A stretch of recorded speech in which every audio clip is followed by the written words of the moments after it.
All right, y'all. I appreciate everybody sliding in. I appreciate everybody coming through.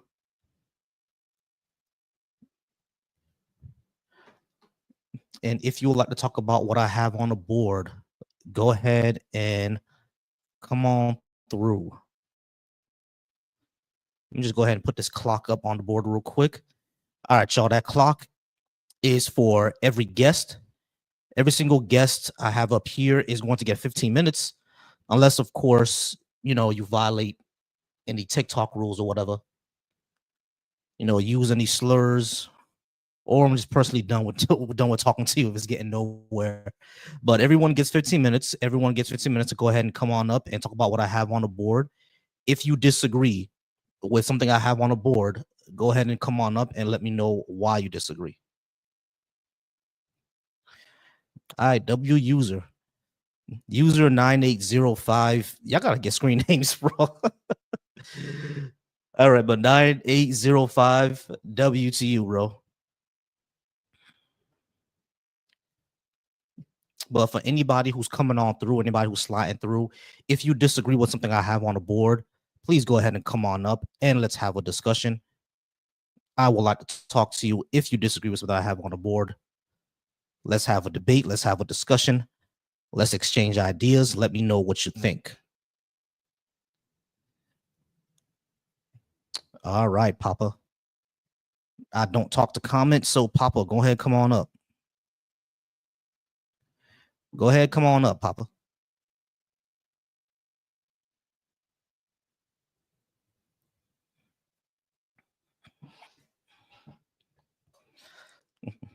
Don't just call me ignorant. Let me know why.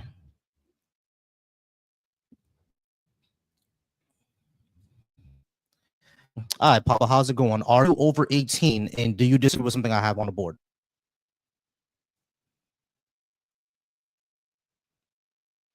Oh, you 50. Oh, you do agree.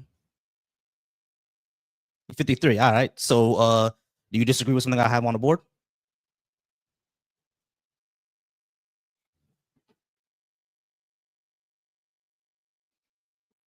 All right, sure. Go ahead and pick one. Let's talk about it.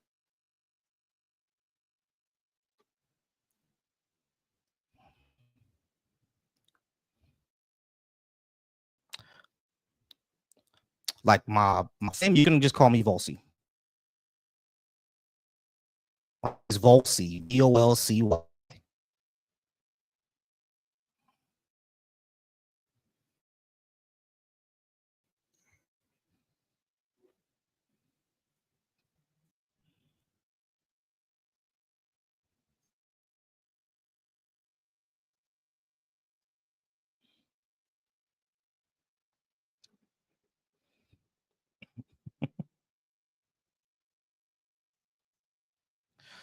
Yeah, yeah, sure, and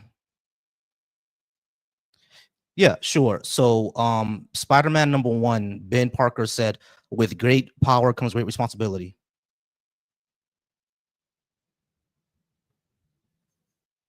Yeah, the reason why I say that, yeah, no, the reason why I say that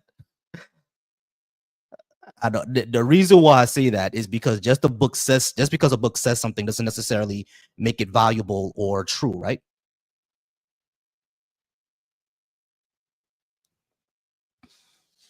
Cool.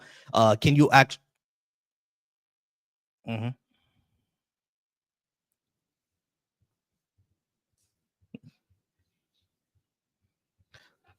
Cool. Cool. Can you show me that God actually exists first before I take the that Bible for anything?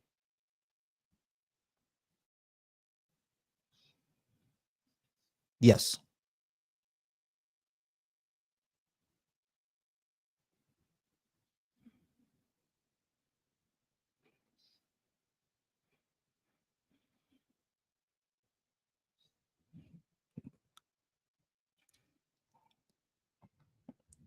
I'm from South Florida. That's where I'm from. Born and raised, County of Dade. hmm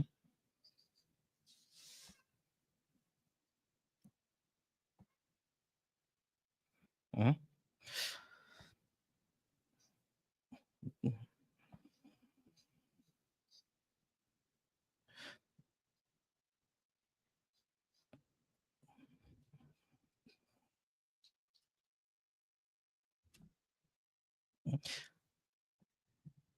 Yeah, sure. I mean, yeah, sure. I mean, like love and togetherness and humanity, everything that makes us human is great, right? Like I don't disagree with that, right? I love humanity. I love my wife. I love my parents. I love my siblings, and I love the children I'm gonna have one day.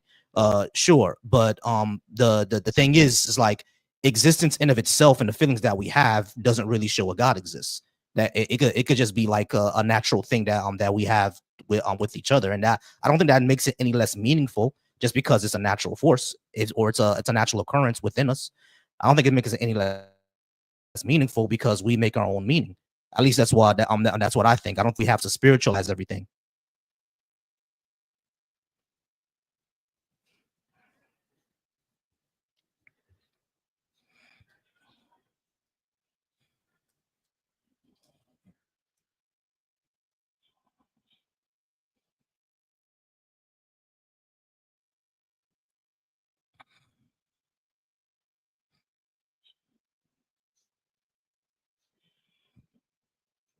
Hmm.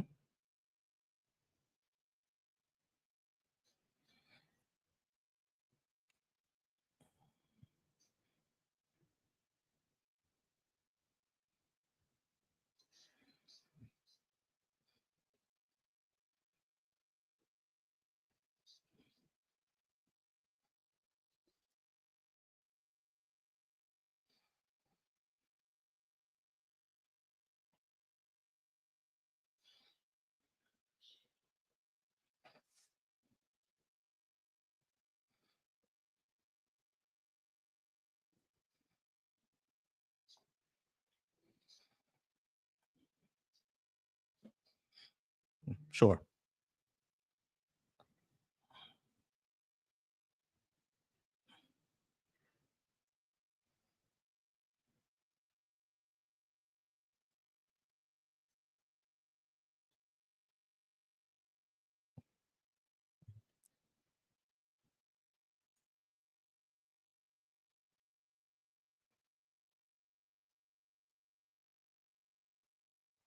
That's great.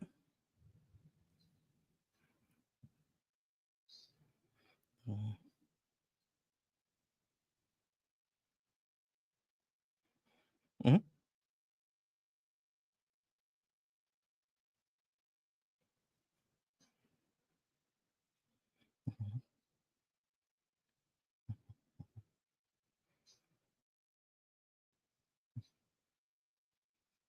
Hmm.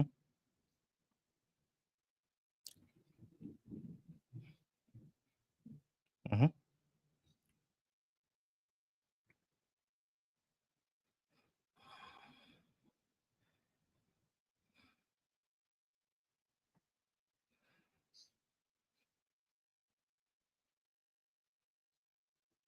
Hmm.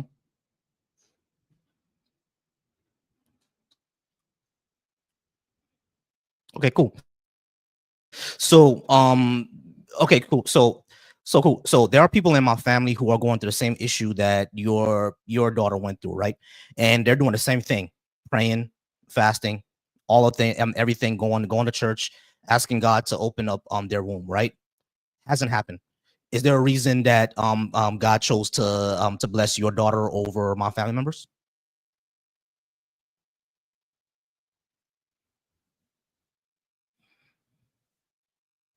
Okay, cool.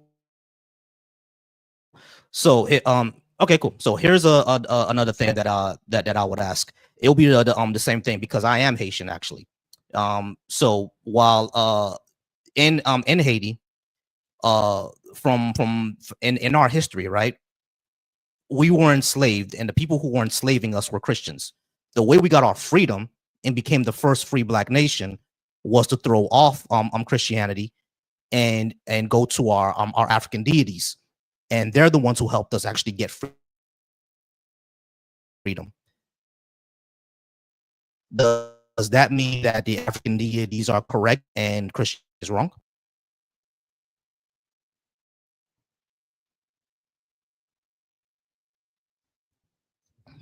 No, it's not about us owning slaves. It's not about owning slaves. It's about like during the Haitian Revolution, uh, the way that they were able to galvanize the revolutionaries and galvanize the enslaved people was through voodoo ceremonies, was through praising of African gods, was through the prophets or the priests of those African gods saying that if we keep our traditions of our ancestors, we will beat our enslavers. And that's exactly what happened. So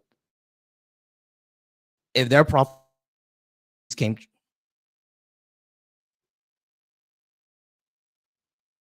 yeah. So if their prophecies came true, wouldn't that mean that gods are correct? Okay, so cool. No, I got you. It's coincidence. So why couldn't it be a coincidence for the same thing when you're praying and there's miracles happen? Couldn't that also be a coincidence?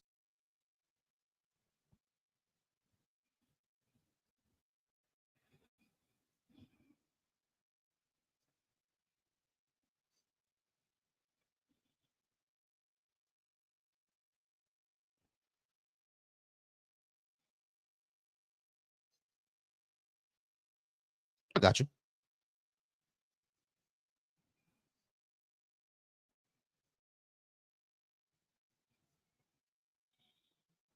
No, it actually doesn't have a national religion. Haiti is like a freedom of like a it's part of our constitution. You freedom of religion. There is no state religion, but then 80% of people are Christian, Roman Catholic specifically. Well,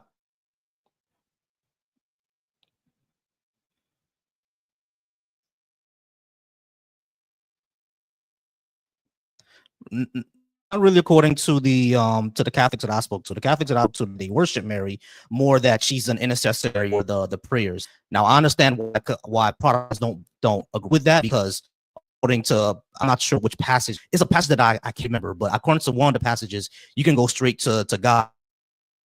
You don't have to go through an intercessor, right?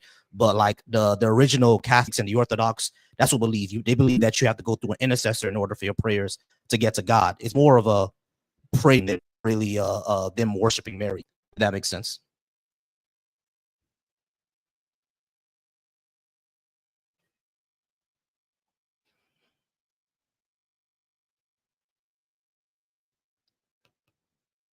Yeah.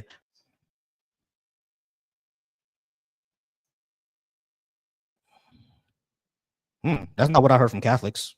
Catholics definitely believe that Jesus is a son of God. Like there's a guest that I had for a while called Catholic traditionalist. He asked me the same thing. He said he definitely believes that Jesus is a son of God and sacrificed himself to save the world or whatever.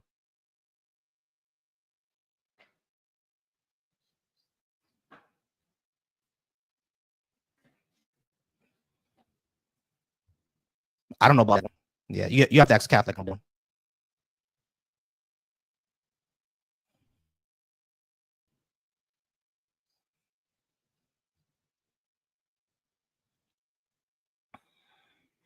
Mm-hmm.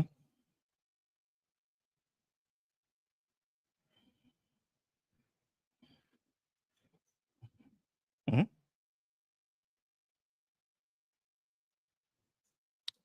Evidence. Mm-hmm. Yeah, because thing is, for me, faith is not a reliable is not reliable for the oh well if it's not reliable to get to the truth because think about it, you can believe on something on faith and you could be absolutely correct about it, right? You can believe something completely on faith and be correct, right?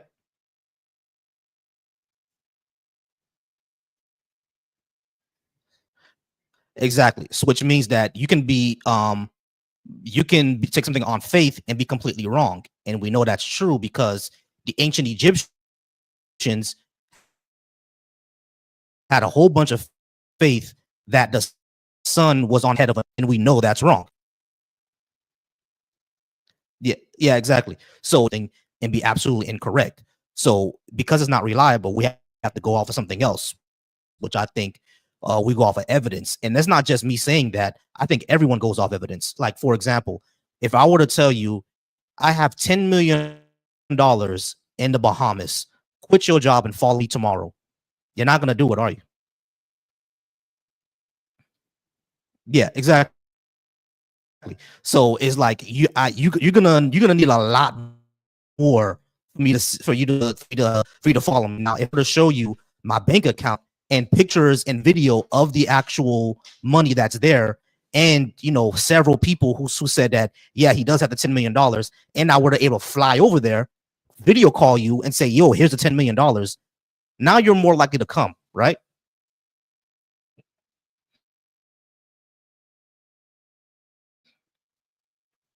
On your account, then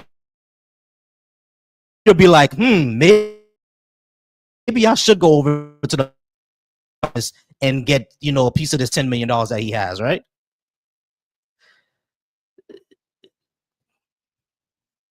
Mm.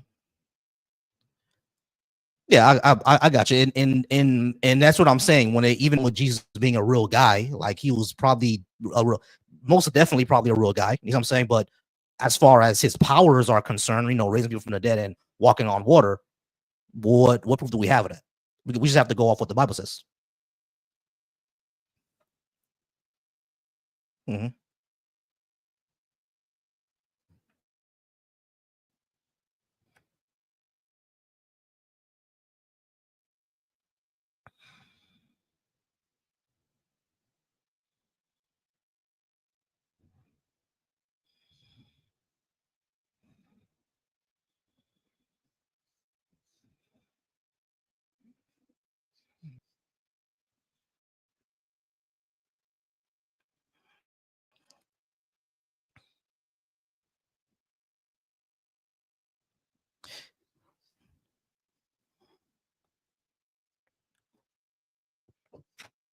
Do you, all right, well, someone actually said it in the comments. Number one, witnesses can lie, but number two, eyewitness testimony is actually one of the least reliable forms of evidence, or of testimony in the court, because of that. Not only because people can lie, because people can misremember, people can be mistaken, people can be delusional. But the third thing I would say is that the Bible simply says that there's eyewitnesses. We have no actual idea, of the veracity of those eyewitnesses actually. You see what I'm saying? Because, like, for example, when we were all in high school, we all read Homer's Iliad. We all read Homer's Odyssey. In the Odyssey and in the Iliad, it mentions that thousands of Greek soldiers saw Zeus come down from the heavens and intervene in the battle. So there in the Iliad, it says there's thousands of people who saw Zeus. Do we actually believe that Zeus is real? Right. So that's why something saying that these people were witnesses is more hearsay than it is evidence. All right. So Papa, I do appreciate you being up. But we did run out of time. I do gotta move on to someone else, but come on back anytime we could have more discussions. All right. Not a problem. I appreciate you. All right, y'all. Keep liking the live, keep sharing it, keep liking the live, keep sharing it. I appreciate everybody who's here. What's his name? A-I-O-N-A-H. I'm sorry, I don't know how to pronounce your name. Is that Aona? Um, the one with the Aona, I guess is your name. Go ahead and come on up. The one who said that Schmittler became an atheist later in his life. Because even if that was true, I'm not sure what that has to do with anything. Go ahead and come on up, and then we can talk about it. All right. All right. So we're gonna move on to Eros. Is that your name?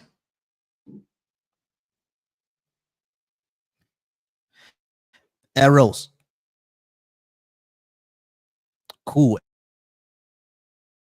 Eros. How's it going? Are you over 18? Are you over 18? And do you disagree with something I have on the board?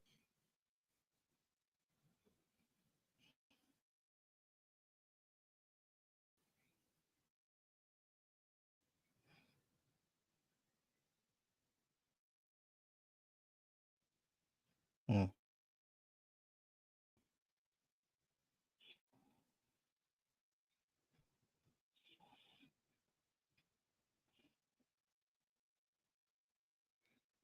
Let's go off the first thing first. The reason why I say America was never great is because you were in high school, right? You learned about American history.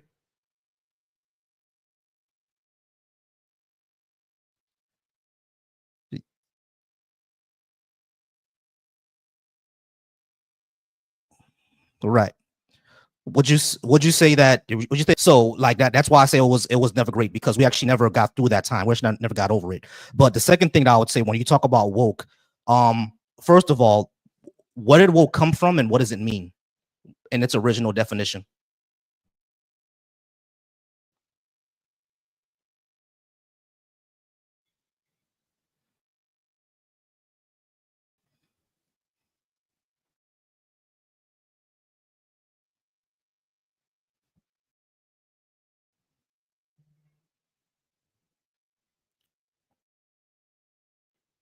Okay, right. So in within Black society and social injustice, things to be aware of racism, to be aware of things that are going on around you, right?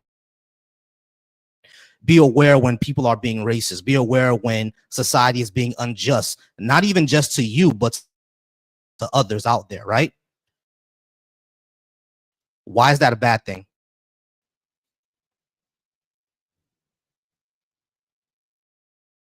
Hold on, Eros. It is objectively true that Stay Woke was created by Black people in Black society. That's who created it. He might be on the call, yeah. Hold on, everybody pause. Everybody pause. Let Eros go first. All right, Alex, go ahead and come on up if you think I don't know anything.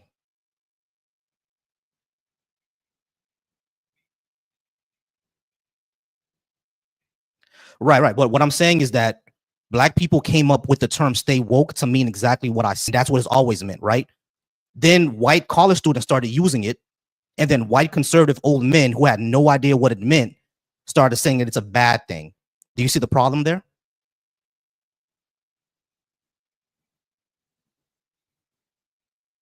Yeah, exactly. And you went off of that for no reason. Let me ask you a question. When you first heard "stay woke" and you thought that it was, yeah, when you first heard the term, or when you first heard that woke is supposed to be this bad thing, why did you believe that and not really look up to where it came from?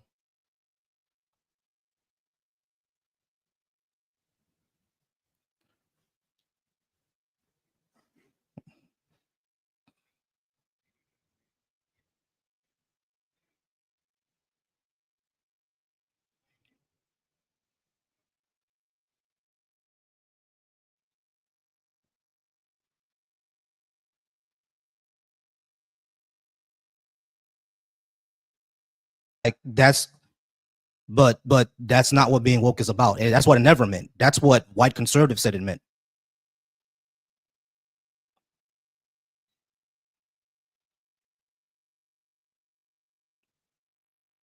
What do you mean? What is it doing? All it's doing is selling Black people to be aware of what's going on.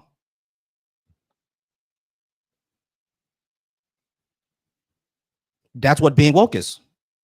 That's what being woke is.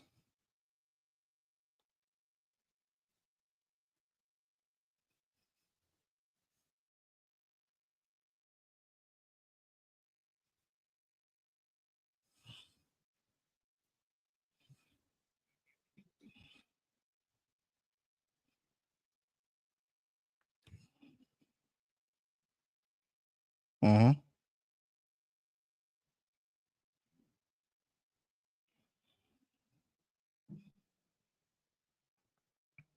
Yeah, exactly. So that's what being.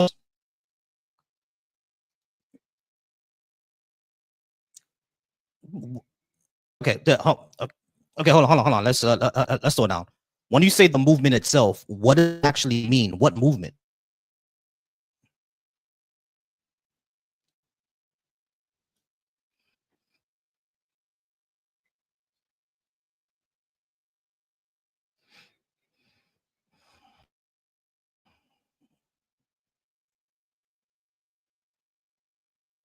That's what being woke is.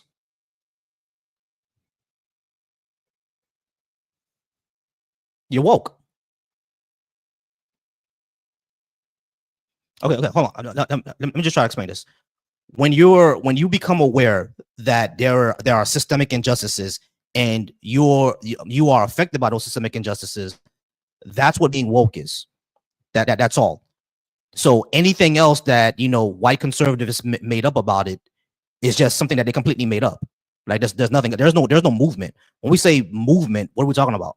Like the only reason why people use woke in the way that they use now is more of a pushback against what conservatives have been promoting, right? But like even when you ask them, they have no idea what it means. They say that it means following corporations. They say that it means communism. They say that it means the LGBT community. They have no clue what it means, and it has no utility.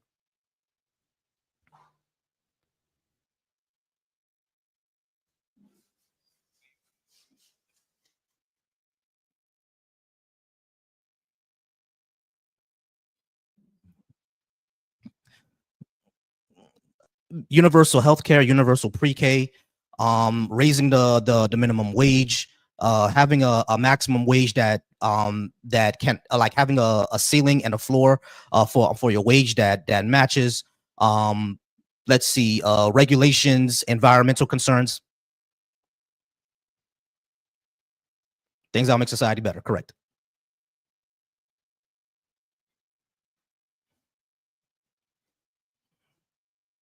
Yeah, exactly.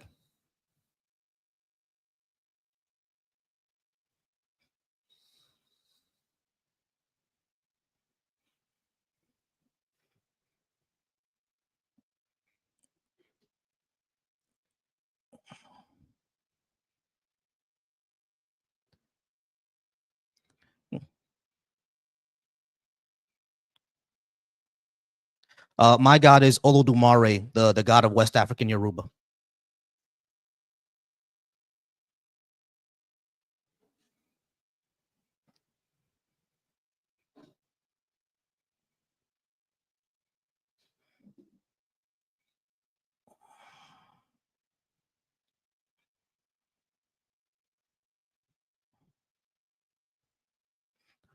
Right, but when I say that my god is the god of West African Yoruba, right? The reason why I said that is because there are dozens of iterations of gods out there. What makes yours the right one?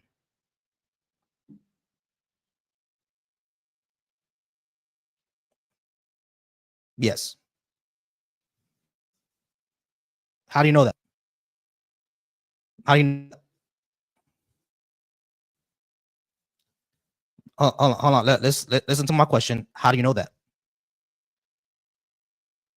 How do you know all the other gods are man-made and yours isn't?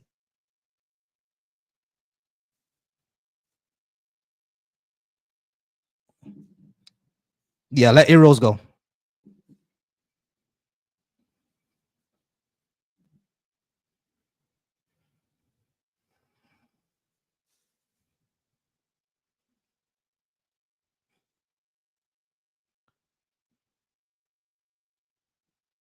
Right, but but you know that there's also the Quran, the Bhagavad Gita, the scrolls of Buddhism, all the other religions, right? You know about those?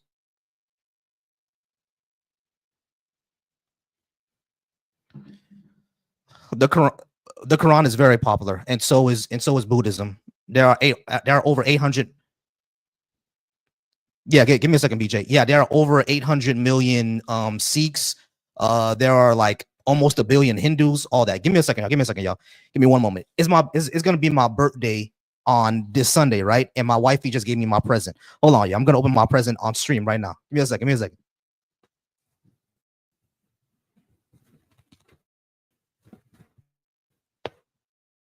Hey, look what wifey got me, dog. Look at wifey got me.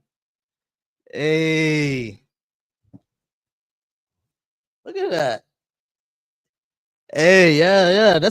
I love this. This is like Pan African colors. It's dope. I love this. Hell yeah.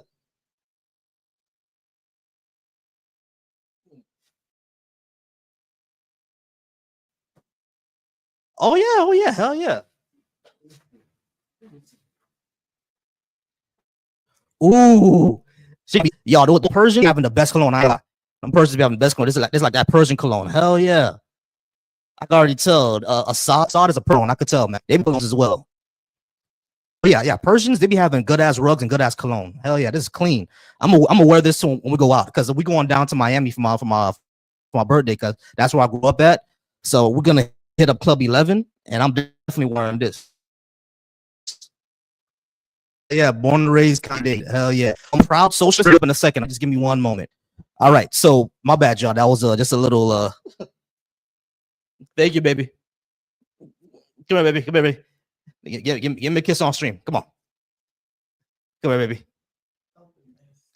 Come here, baby. Come here, baby. Give me a kiss on stream. There you go. Love you. All right. All right, guys. Let's go ahead and get back in. All right. So Eros, you still there?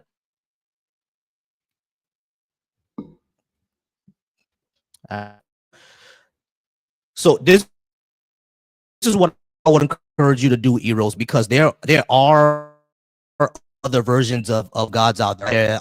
They're not as popular as Christianity, of course. Only reason that is because Christianity is the one that's most through colonialism, and Islam is the one that spread a lot through colonialism as well, right? So there are other religions out there. You know what I'm saying? So all you got to do. I think Eros is on the call. All right, Eros, I do appreciate you though. All right. I got you. I got you. All right. Your name is Jose, right? Jose and RJ, I got you. I know you're gonna be next after Jose.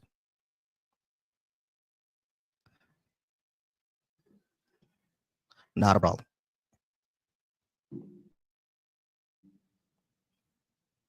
Mm-hmm.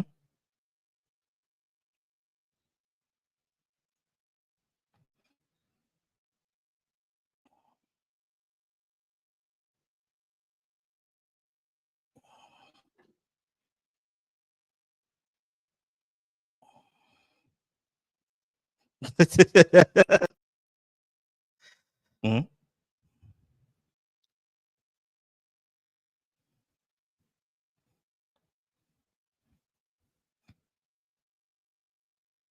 He does.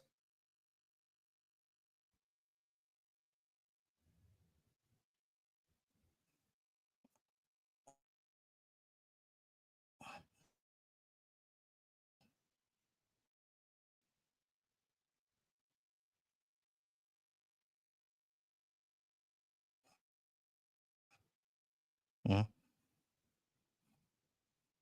This is also true.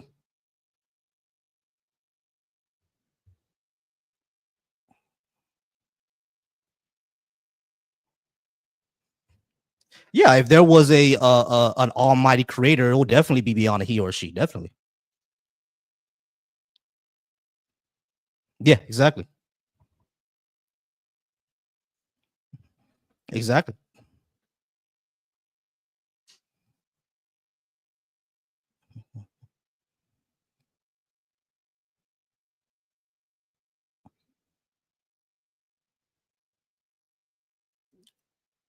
Mm-hmm.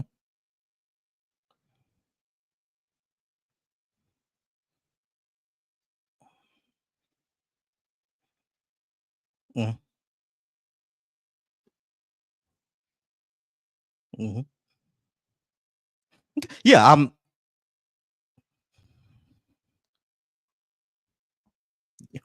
uh,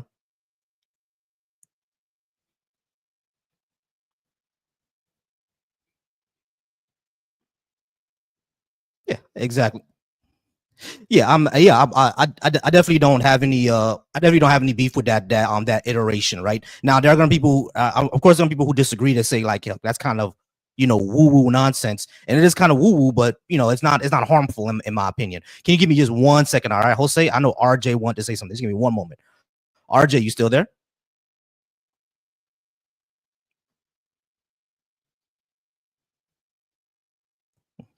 Mm, all good.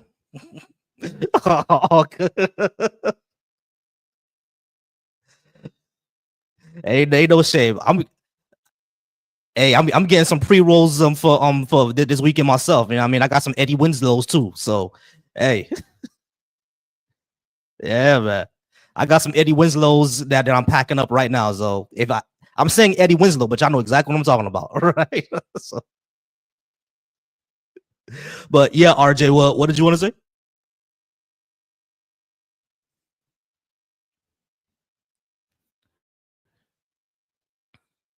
Oh, not really a response to what Jose was like. I think Jose is like a friendly amount. Proud is also a friendly. So we're not gonna really disagree with anything. I just wanted to know if did you disagree with anything that I have on the board? If not, it's fine. If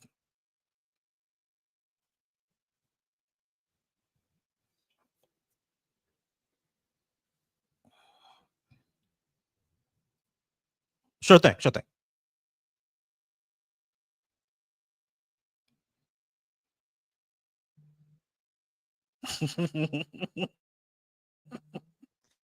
Uh-huh. Mhm.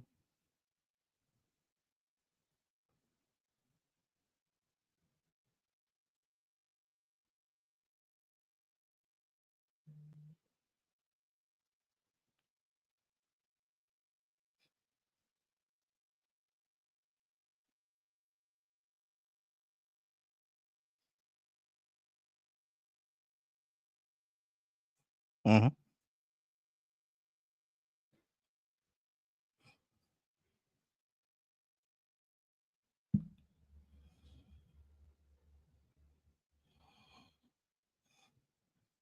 Mhm.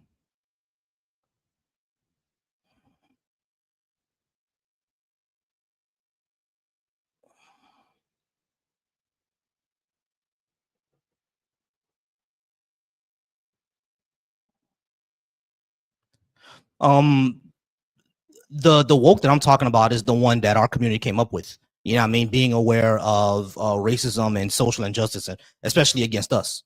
Like that's the woke I'm talking about. Yeah, the original. That's why I say being woke is good.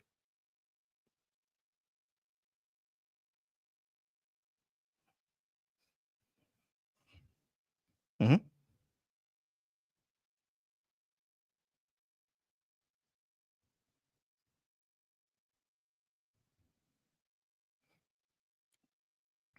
Hmm.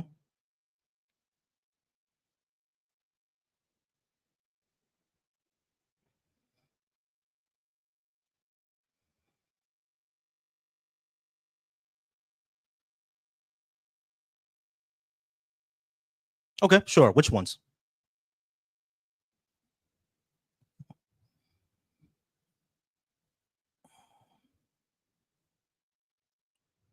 And that's not a problem, man. Go ahead. Yeah, keep liking the live and keep sharing it. I appreciate it. Let's try to get to 5K likes. So I appreciate y'all being here. We've been on for about 30 minutes now. Let's go ahead and get us to 5K likes. RJ, my bad. Go ahead.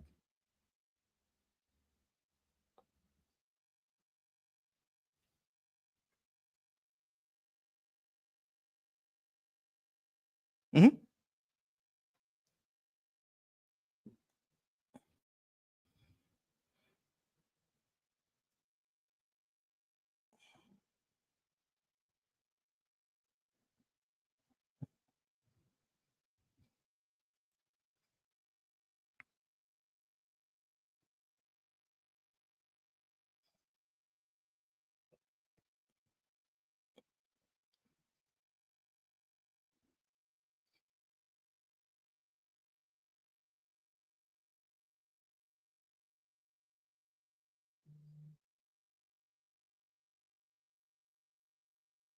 Mm-hmm.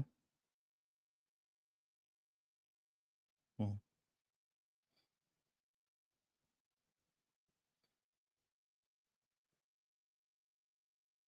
Mm-hmm.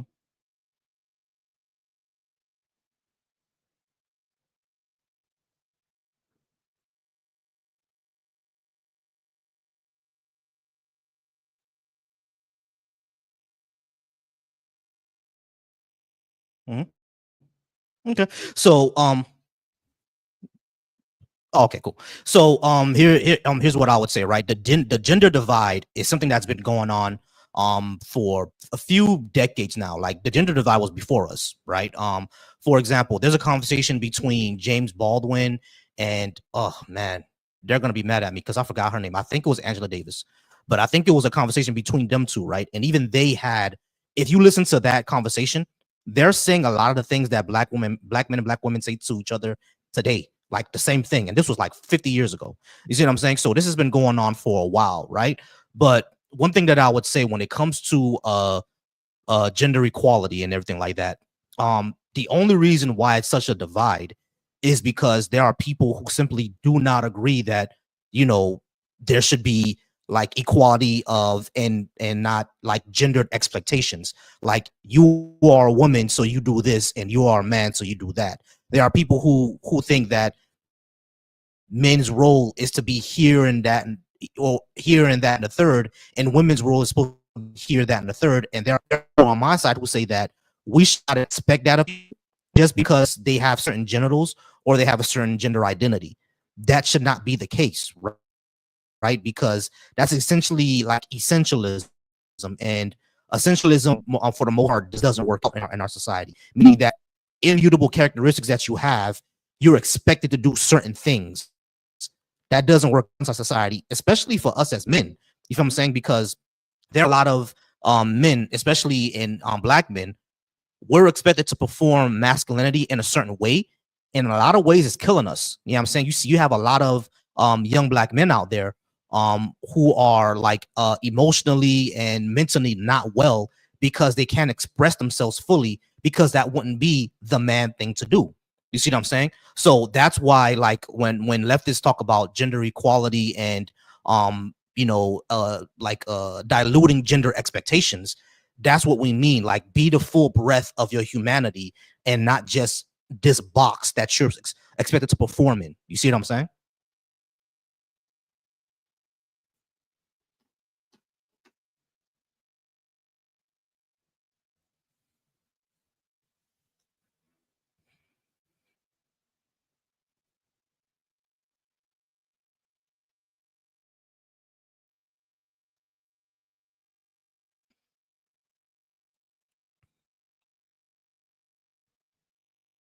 Hmm?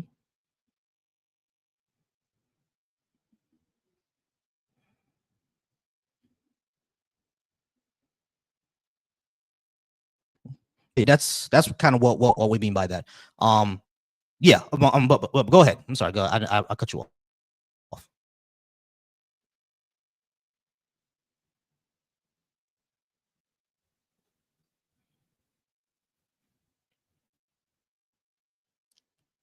I'm saying, see, like there are like they may be some massage that I believe in. I'm not even aware of it. You see, you see what I mean? So like it's a process. You know what I mean? It's a process. Now, one thing I would agree with you, online has gotten very, very reactionary because the new generation, Gen Z, a lot of Gen Z grew up on streamers, and a lot of Gen Z grew up on like reactionary content, and that's bleeding into our real life where people are reactionaries, where you can't even say something without someone just jumping at it. You feel what I'm saying?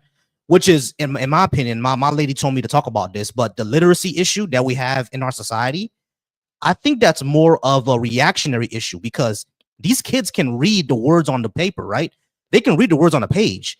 They just can't comprehend them because they're reacting to every single sentence instead of getting the full message. Like, remember when we were in the third grade and we learned the main paragraph, the main idea of the paragraph? Uh, exactly. A lot of them are not doing that nowadays. You see what I'm saying? They're just reacting to each sentence out of order. And that causes a lot of issues. You see what I'm saying? So now, I do agree with you with that. Everything that's going on online is bleeding into our real lives. Like, look at what we have with are going on in our presidency right now. Where if you read what Doge cut, Doge was cutting things that don't even need to be cut. They're just reacting to words, and they say, okay, it needs to be cut because it's woke or whatever. That's what I'm talking about. That's where all the issues are coming from. But you get where I'm coming from, right? RJ, like all of this. So I do agree with you that a lot of we do have a lot of online issues bleeding into real life. But leftists talk about getting our breath of humanity and everything like that. This is what we mean when I'm talking about, like, who you are as a person and not just staying in a box, if that makes sense.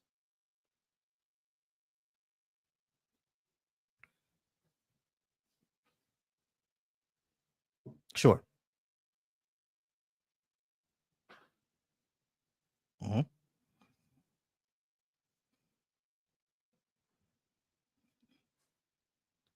Right.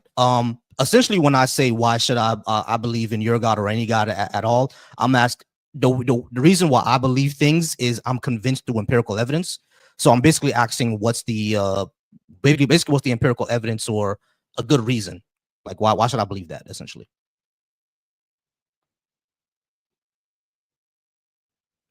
I'm gonna get to you next. All right, Proud. I know you've been patient. Thank you for being patient with me, Proud.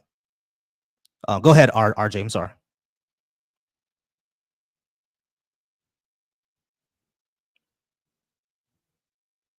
Sure, not a problem. You're a little muffled though. That's better. Yeah.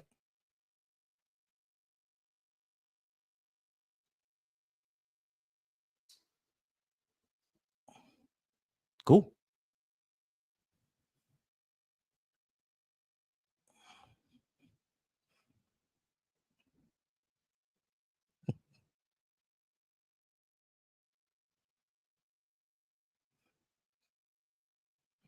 Mm-hmm.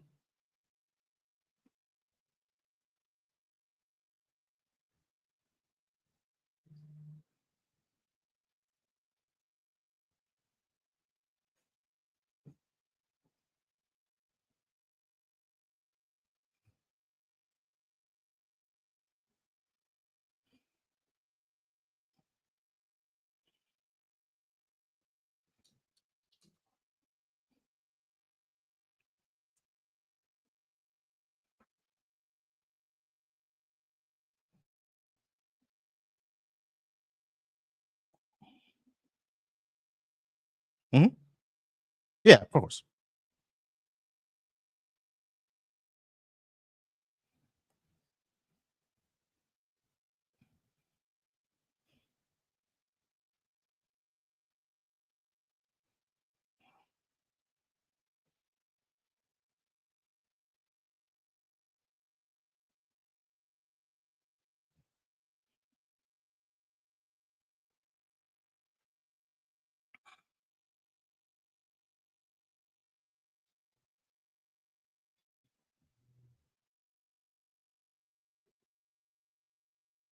Mhm. Yeah. So yeah, when it comes to Buddhism, Buddhism is like I've heard it described as more of an atheistic religion because like there's really no supreme God there, but it's more of a just like how you said, it's a lifestyle, more of a journey. You see what I'm saying? And just like how someone said in the comments, it's kind of hard to hate on because it's not about colonizing anyone or forcing anyone to having to believe or have to believe or really even telling you how to live your life or how certain things are quote unquote sins or whatever. You see what I'm saying? So it's more of a life, just like how you said. I do agree with having some sort of path and journey and having some sort of drive, right? I don't disagree with that. And Buddhism seems to give a lot of people some of that path of life. Now, I don't sorry about that. I don't necessarily follow it because I don't know anything much about it, which is why I don't necessarily follow it. But I do know that Buddha is a lot. I do know that Buddha was an actual god. You know what I'm saying? I do know that. And there's no real actual god within Buddhism, even though there could be some paranormal things, but it's not really, a god belief thing. Mhm. Right, exactly, exactly. Yeah, I can take a look into Buddhism. I don't really mind. But all right, RJ, we got about a minute left, and I do got to move on. But I do appreciate you though, and definitely follow me, and then we could talk about it more. All right, all right, appreciate you. No problem. All right, proud. I do apologize that it took a while, and I know that you've been patient with me.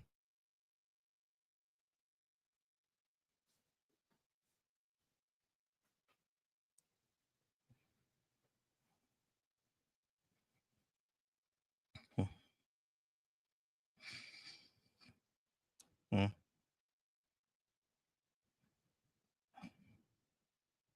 definitely, definitely. Hmm. That's what I said. I got to bring him up. I definitely got to bring you up.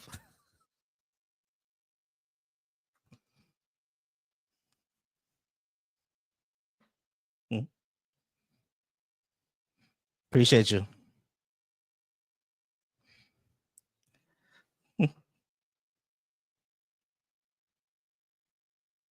Mm-hmm.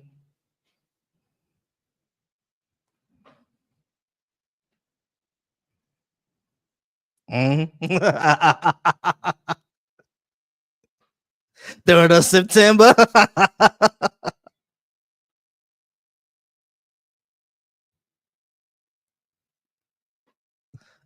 Mm-hmm. Lay that solid. Hell yeah. Mm-hmm. Mm-hmm. Yeah.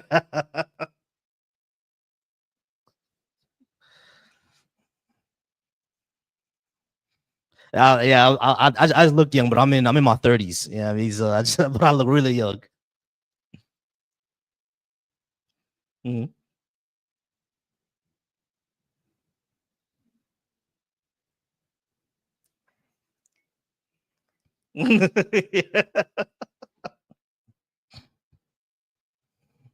Mhm.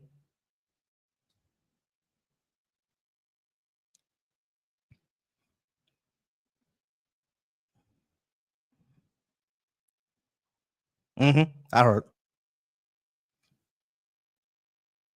Yeah.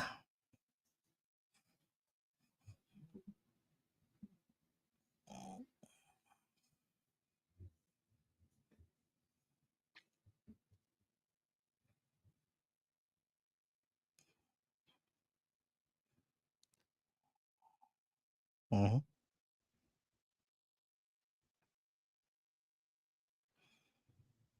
Mhm. Mhm.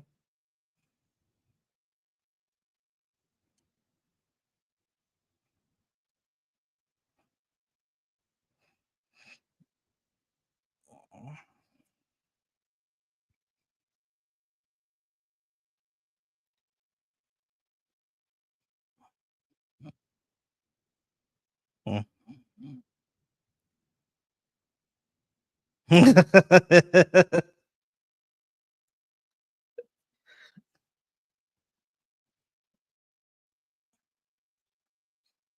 Mhm. Mhm.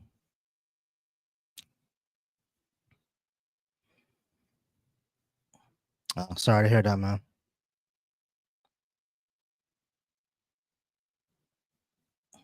Mhm. Ooh.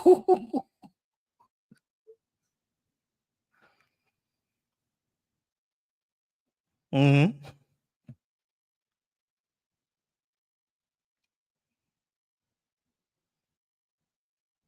Mhm.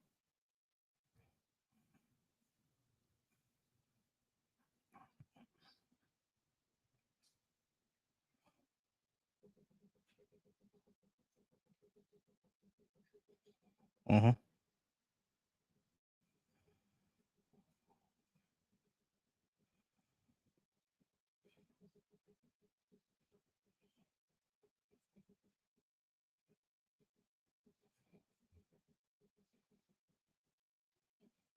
Mhm.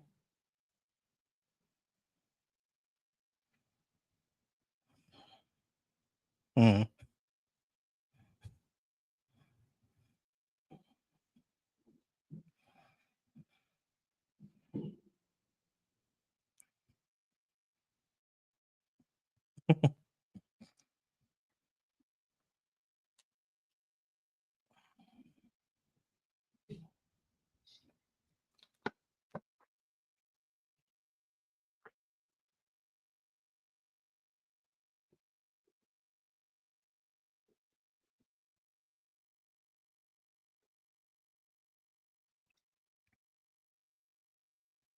Mhm.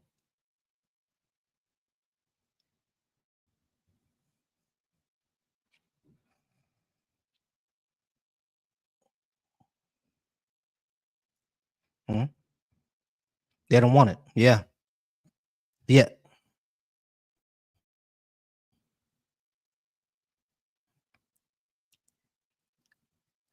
Mhm.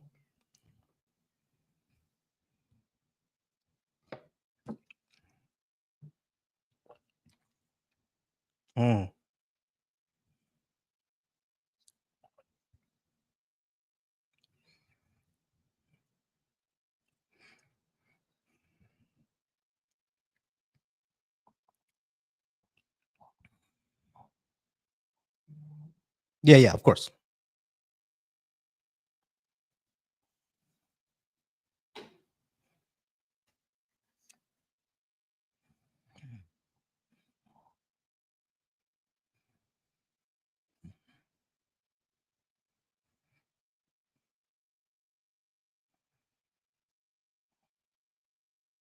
Mhm.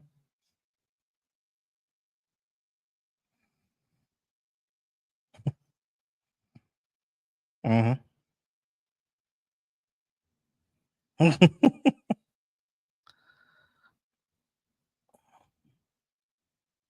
Mhm.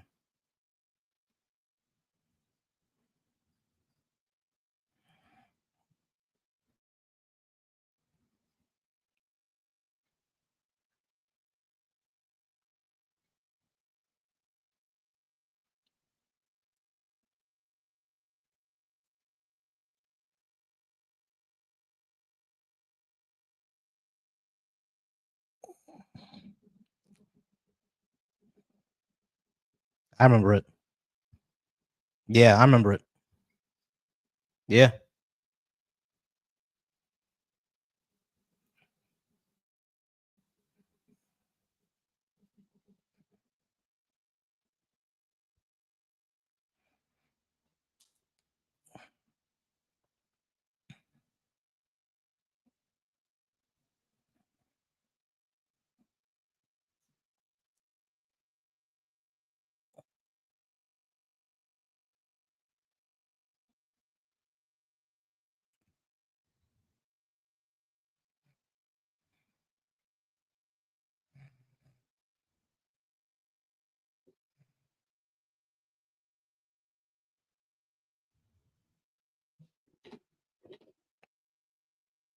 Personal accounts?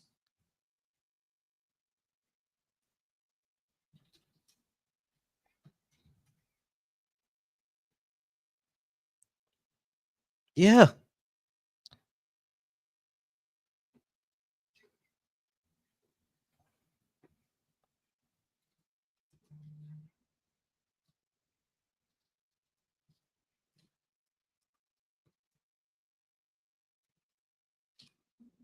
course.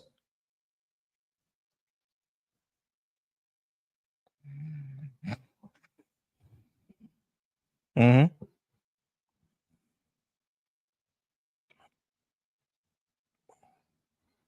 Yeah.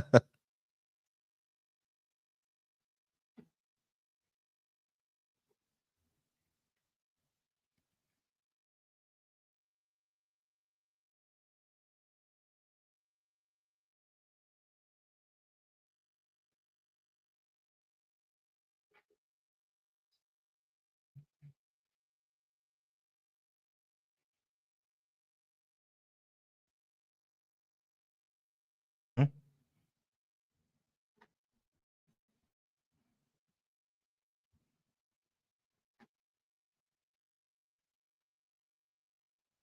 Mhm.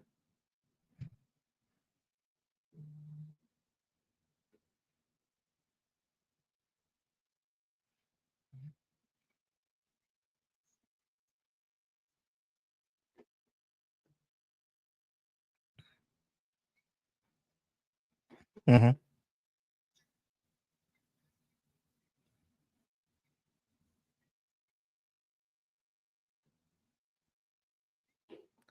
Yeah, it's ridiculous.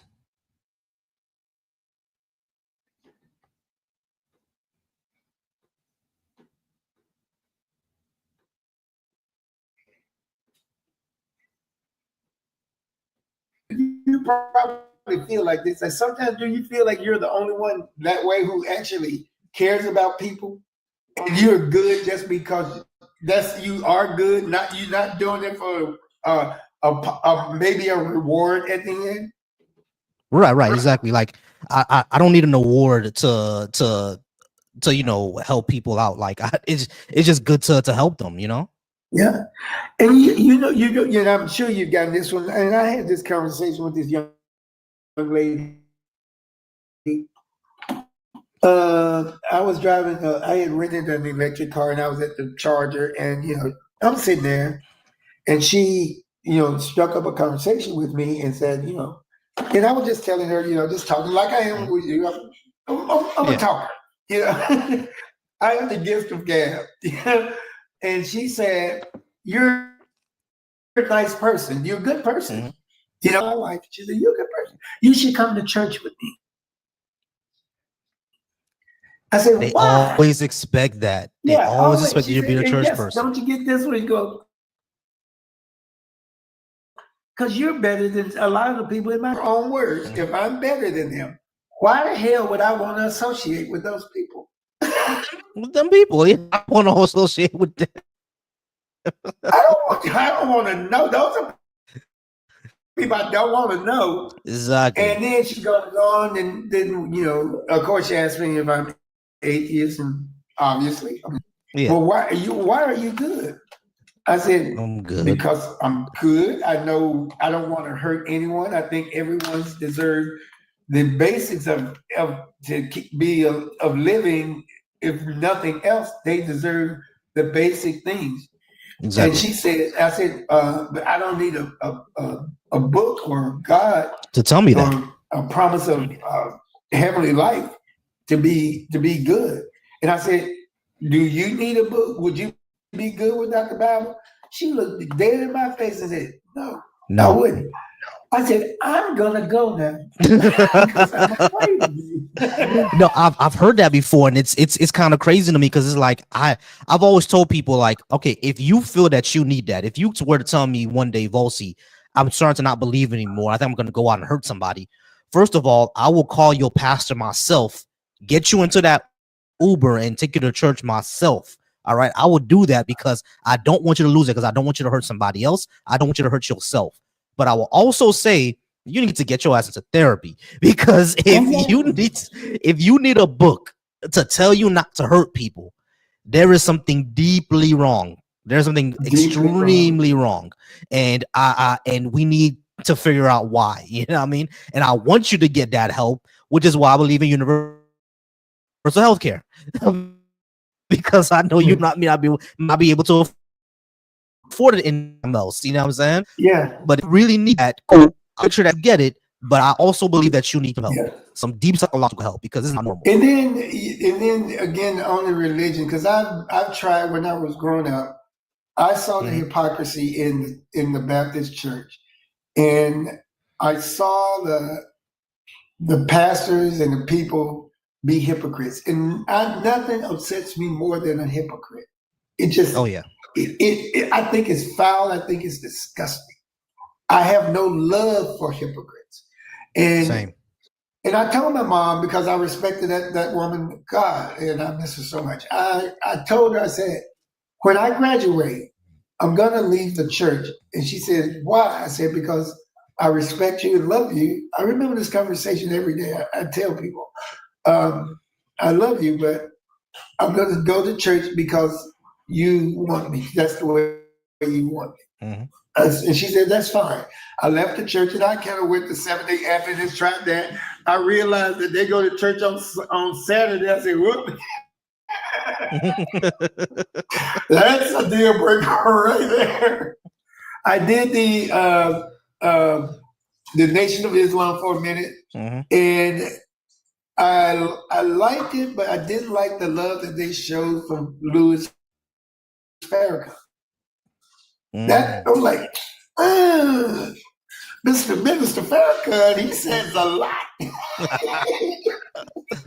So the day after graduation, I went to stay with my sister down on the Gulf Coast, and she was a Mm-hmm. Jehovah's Witness, and that's a cult. I mean, all religion is a cult, but Jehovah's Witness Yeah, yeah. is Jim Jones That's a cult. cult. Yeah, yeah. That's a cult. Yeah. They, you have to leave your family and all of that, but Mm-hmm.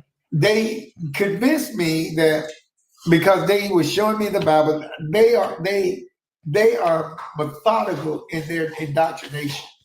They And are. if I've ever been indoctrinated into something, it was that. Mm-hmm. And I was there for 8 years, and I remember as I went along, and I started to see the hypocrisy in people, the leaders. I have become behave. I have become a ministerial servant and a full-time pioneer. I was dedicated. I went to I was doing door to door, 90 hours a month. I was a step below the elder. That's a ministerial servant. And I was helping one of the elders who was my mentor at the time on a Saturday, or I think it was a Saturday afternoon. And we were just cleaning up the Kingdom Hall, and somebody called. And the lady asked, she says, I'm very desolate. She said, me and my daughter were sleeping in the car, and I'm just calling all the religious organizations trying to get some help. This is in 1991, I think. And so, and I say, well, I'm sure we can help because I know we had funds in the organization, and I know we had clothing and stuff. The elder, because at this time I'm a student, and I said, Brother Miller, I have a lady on the phone. She says she really needs some help and blah, blah, blah. And I said, can we help her? He says, is she a member of the organization? Mm-hmm. And I went back and I said, she didn't say that, but I said, let me ask her. And I asked her, and she said, no, I'm not. She said, I don't really go to any church. I just need some help. Yeah. And I asked Brother Miller, and he said, then we can't help her. And he went back to doing what he's doing. And it was at that moment I said, this shit is not for me. Yeah, same. And then I went buck wild. Now, mind you, I'm 25 at the time, celibate. And I've been looking at my pictures from back in the day. I tell people, I should have been having a lot more sex when I was young. If you look at my profile, you can see my prom picture. You look at me, man, I look like a freaking model, man. I'm a little bit arrogant on that because I'm like, what's that mean? Like that was me. That was me. And I did not know. And dude, mind you, I was popular in school. I was never been arrogant. I was the lead saxophone player. Ooh. Not knowing, everybody considered me the GOAT because I played the solo, the Careless Whisper. I played the baritone in classical band. I played the flute, alto, tenor, and baritone in stage band. When I walked on stage, I had 4 instruments lined up, and people would see me cycle through them. And I got to play a jazz set impromptu. My band director walked on stage. I'm playing the cadence for everybody to walk on stage. He signaled to me, keep going. And I'm looking at him like, I know what you about to do. Don't you do it. He came out there. He played trumpet. He just said, go with, I said, all right, just keep playing your same lick. And I did. And he started, doing that Dizzy Gillespie, type shit. And I'm going like, this mother. And so I know my horn well, and I'm knowing what sound each keys would make. And I just started riffing. And I'm playing that baritone, like hitting those notes like I used to do this thing called a trill, where you go from the top note all the way down to the bottom note. I hit a couple of those, the crowd went, wow. All right, proud. My other bandmates standing to the side, going like, "Why did I know you can do jazz?" I say, low key, I made that shit up. Yeah. All right, proud. We are just about out of time. All right, but I do appreciate you being up. Do follow me. I followed you already. I'm gonna hang around for a minute, but I'm going to going to do karaoke tonight because my birthday's coming around the corner, man. Gotcha. Yeah, man. Go ahead. Your birthday's around the corner. But I appreciate you being up. I did follow you back, and we'll definitely talk more. All right. All right. Yeah, I'll hang around and be a creep for a minute, just kind of hear other people talk. I'm gonna mute myself. Not a problem. Appreciate you. All right, nice talking with you, brother. All right, you too. All right, Mac, and Wilfred, I'm gonna get to you right after Mac. All right, but Mac, I think you are a friendly of mine, if I'm not mistaken, right? Let's see. Am I off mute here? Yeah, you're off of mute. Okay. Yeah. Thanks for having me, Volcy. I don't know if I am. I don't think so. But I've been very interested in the conversation. You can probably tell Mhm. I'm white. And that may or may not matter to the conversation we'll have. We'll see. Proud Socialist. That was a show. Thank you, man. That was fun. Um, yeah. I guess we'll start with number one if Sure, you want to. sure. America was never great. Yeah, so that's kind of a like holistically, like yeah, I would agree with I'm that, right? sorry, Like Mac. I'm sorry, Mac. Give me 1 second. Wilfred, come back on up. I don't know why you disappeared. Come on up, Wilfred. Go ahead, Mac. I'm sorry. yeah, so like holistically, um like yeah, there's always been aspects of America that have not been great. Mhm. But there are aspects that are great, I would argue. And you can tell me if you agree or disagree. Yeah, Um I actually do agree. America can be great. It's just not now. Never has been, I think. Yeah, I think like in terms of like the nation state, right? But I think I do think that there was something to the follow me here. The Enlightenment, right? The democracy revolution, in France and America, Hmm. kind of setting up these secular, and I'll use quotes, secular nation states, where it did kind of have this through line, this trickle effect of, America became more and more democratic. These ideas, like the people, and I'm not saying the leaders, but the people like really started taking these ideas seriously. You know what I mean? Hmm. So like things like, the abolitionist movement, and then the women's rights movement, like democracy started expanding. Hmm. Now I would argue that democracy, like America, has become less democratic, if you will, in the last, I don't know, 40 years, let's say. Yeah, we've been we Um, we've been trending towards socialism. I mean, not socialism. We've been trending towards fascism for a while now. yeah, oh yeah, for sure. And that's escalated, under Trump for sure. Hmm. Um, so I think there's aspects that are great. Um, There and, are and I think aspects of America that are great, right? Like innovation. America likes to innovate a lot. That's a great thing. I'm in my opinion. There are other aspects like for example, American exceptionalism can be annoying, but the fact that the fact that the attitude of saying that since we are Americans, we have to do good things, we have to do great things. I do believe that's an important aspect to have, right? I do think just like your pride in your nation to say that because I'm part of this nation, I must do great things. That's important. I don't have any beef with that, right? But the other aspects of America of because we are America, the bad things that we did are just mistakes, and those bad things are not there anymore. And those were in the past. And Martin Luther King solved racism. Like that type of idea of, because we can do great things, therefore the bad things that we've done either don't matter at all or don't matter anymore, is what I have a problem with, because you do not solve issues that way. Make sense? oh, for sure, yeah, I'm all with you there. So like, going to number two, being woke is a good thing. Absolutely, yeah. I mean, I think there's no question about that. Cool. Oh yeah, but back to America was never a great thing. So like, I think that some of the culture, the art, the things that have gone on in America, have been really good. I think what you're doing here is really good. Kind of like a modern day black intellectual.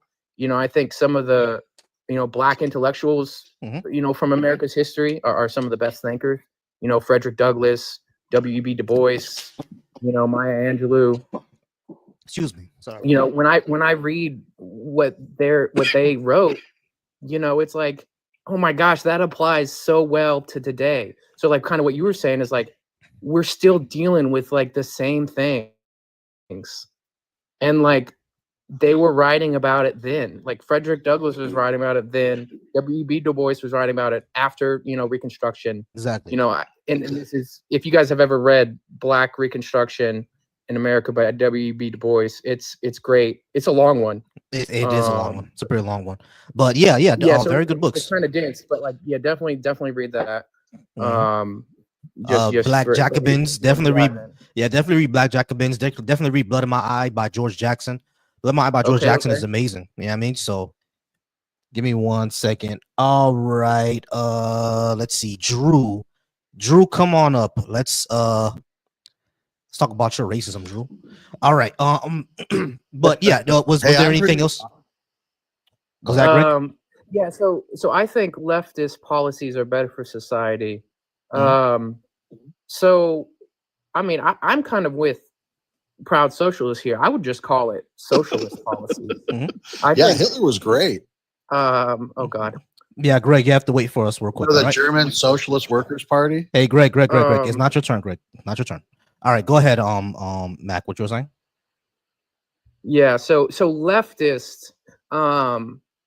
So like, let me give you a little bit of my like political.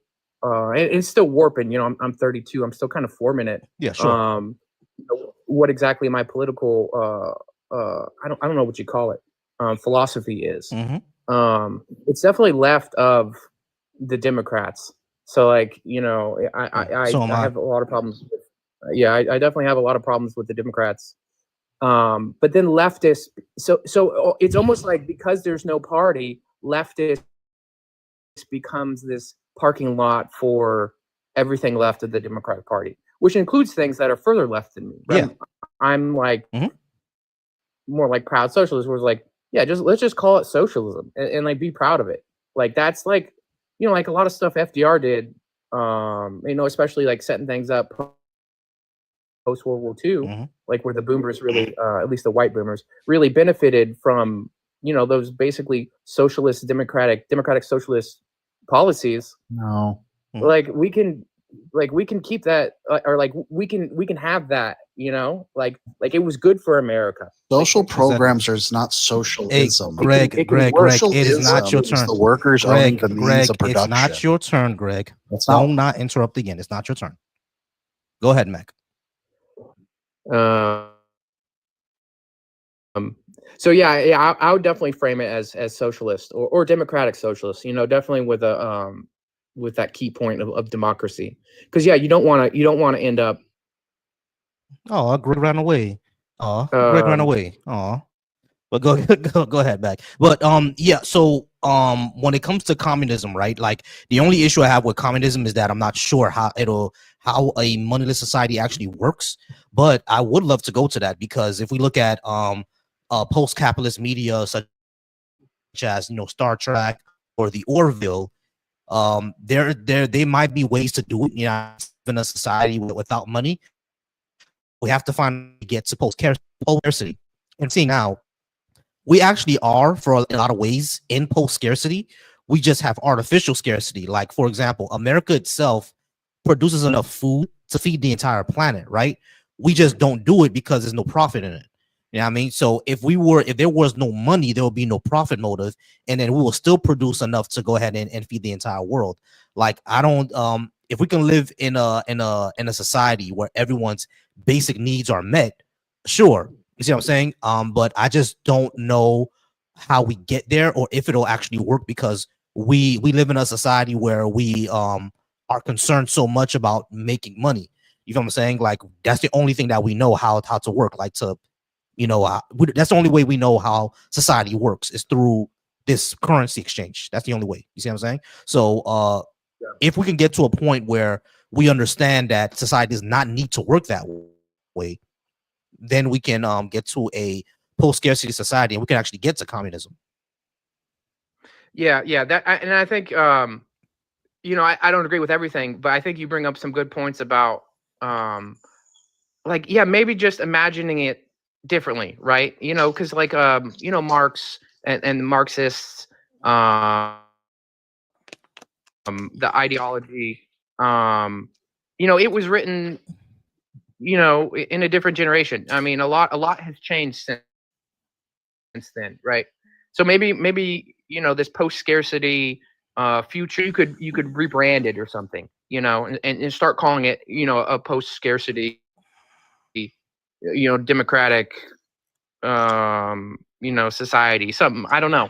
There are people But who have said that instead of calling it democratic socialism, just call it humane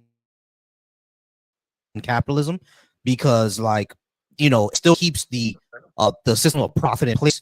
We just use the profit to benefit more of society. It actually is humane capitalism. That's really what it is. You see what I'm saying? So it's we can start rebranding it and start calling it that.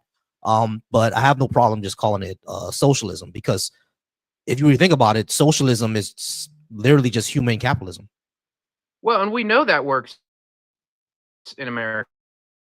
I mean, we've done it. You know what I mean? Like, we've had wildly successful, programs in the past. I mean, they benefited mostly white people, but it doesn't have to be that way again. We can imagine a better way of implementing. All right. Did you want to talk about or disagree with anything else? The God thing, not really. I'm not too theist. Yeah, no, that's fine. Sure. Yeah, all good. Sure.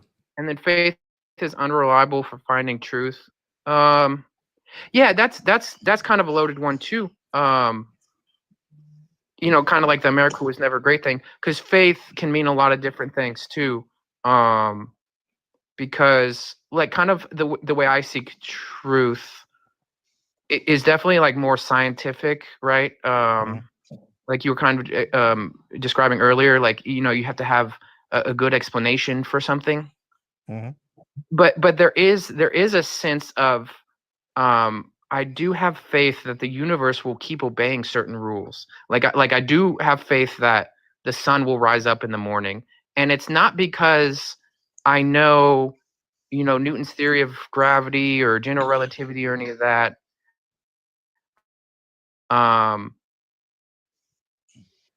It is almost like an act of faith that the universe will keep working in the future. Is because it's not really faith, because you already have the evidence, right? You have the evidence that this is the way that it works, and that's the way that that it's always worked, and you have no reason to believe that it will do something else. You know what I mean? So you have evidence that you have evidence of it, just like how when you go start your car tomorrow, like you started your car yesterday, the day before, and you have no reason to believe that it's not going to start. Now, if you go outside tomorrow morning and see that you left your lights on, now you have evidence that you might have drained your battery. But if you don't have the evidence that your battery is drained, then it is possible that your car won't start. That is possible, but you just have no reason to believe that when you go to your car tomorrow, it's gonna lift off the ground and fly. There's just no evidence for you to have that. Doesn't mean that it can't happen. It's just that there's no evidence for it, right? So I don't think that it's safe to think that the sun is gonna rise tomorrow. All the evidence, the Earth spins, and the Earth spinning is it's going around the sun, and what Earth spinning and going around the sun is evidence that the sun will come up and notice tomorrow, because that's how it happens. Now, could the Earth stop spinning tomorrow? Or is it gonna stop spinning tomorrow? Right? Right. Yeah, I think it's a little nuanced point. I think what I'm saying, we have reasons to believe, those scientific models, is, and I don't necessarily think that the universe obeys those scientific models. I think those scientific models do very. So it's like I almost have faith in like human reasoning. I guess that's how I would describe it. But yeah, it's a semantic argument. So I think I'm mostly on the same wavelength as you with that. All right, cool, sure, not a problem. All right, Mac. We're gonna go ahead and move on, but I do appreciate you. And Thanks, Volcy. Not a problem. We'll talk more. All righty, y'all. Really real. You've been speaking in the comments. Actually, hold on, give me 1 second. Here's someone who called me an idiot. So we're just gonna go ahead and invite him up and see why I think so.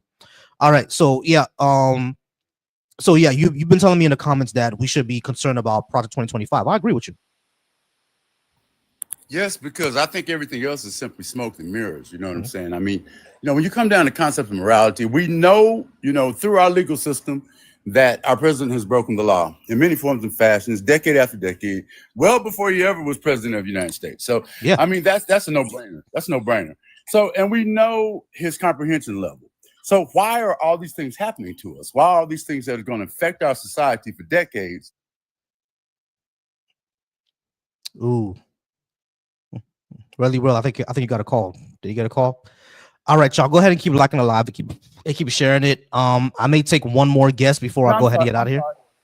Go ahead and take a guess, and I followed you. Follow me back, and we no. Go ahead. Keep going because I don't have another guess yet. Go ahead and keep going. Yeah, I plugged up into my computer, and when I do that, it pops up a screen. And then anyhow, what I was trying to say is, it's minorities' ideology, and belief system, and taking over the will of the majority. And they have an agenda. You know what I'm saying? They said it was a mandate to leadership. They dated it 2025. Yeah. And yet people denied it. And that's where the real things are actually happening, because it's 47% complete, and they're implementing things in direct changes to all of our protections. You know what I'm saying? And people are not understanding that. The rest of it is just smoke and mirrors, I mean, occupation. Now, he did say he was going to be a dictator for a day. No one took him seriously with that. He's making all the steps of becoming that, and our system is fragile. Our Constitution is just a piece of paper with words on it. It's what it stands for, and it's evolving, and we can change it. The majority can change it. Yeah, it's not set in stone. Yeah, but the thing is, once you start believing, go ahead. Yeah, I was gonna say, for all the bad thing Trump's for all the horrible things that Trump is doing, right? There is one positive thing that he's showing.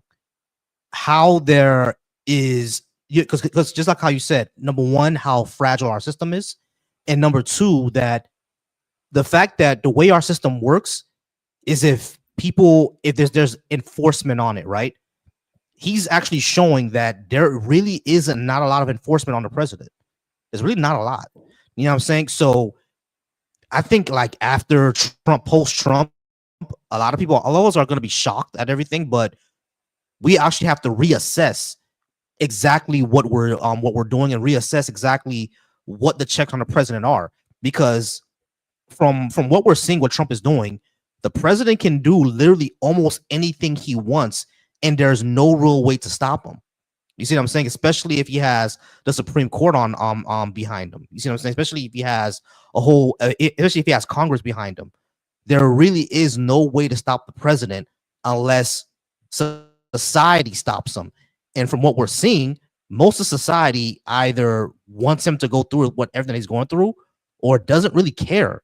You see what I'm saying? And yeah, it's concerning. It's very, very concerning.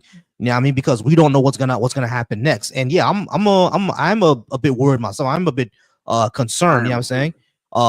Now, of course, when we look online, when we look on things like the Shade Room and black social media, a lot of us are just like, well, things are going to shit. Black folks are just gonna go back and chill out and just wait for it to go to shit.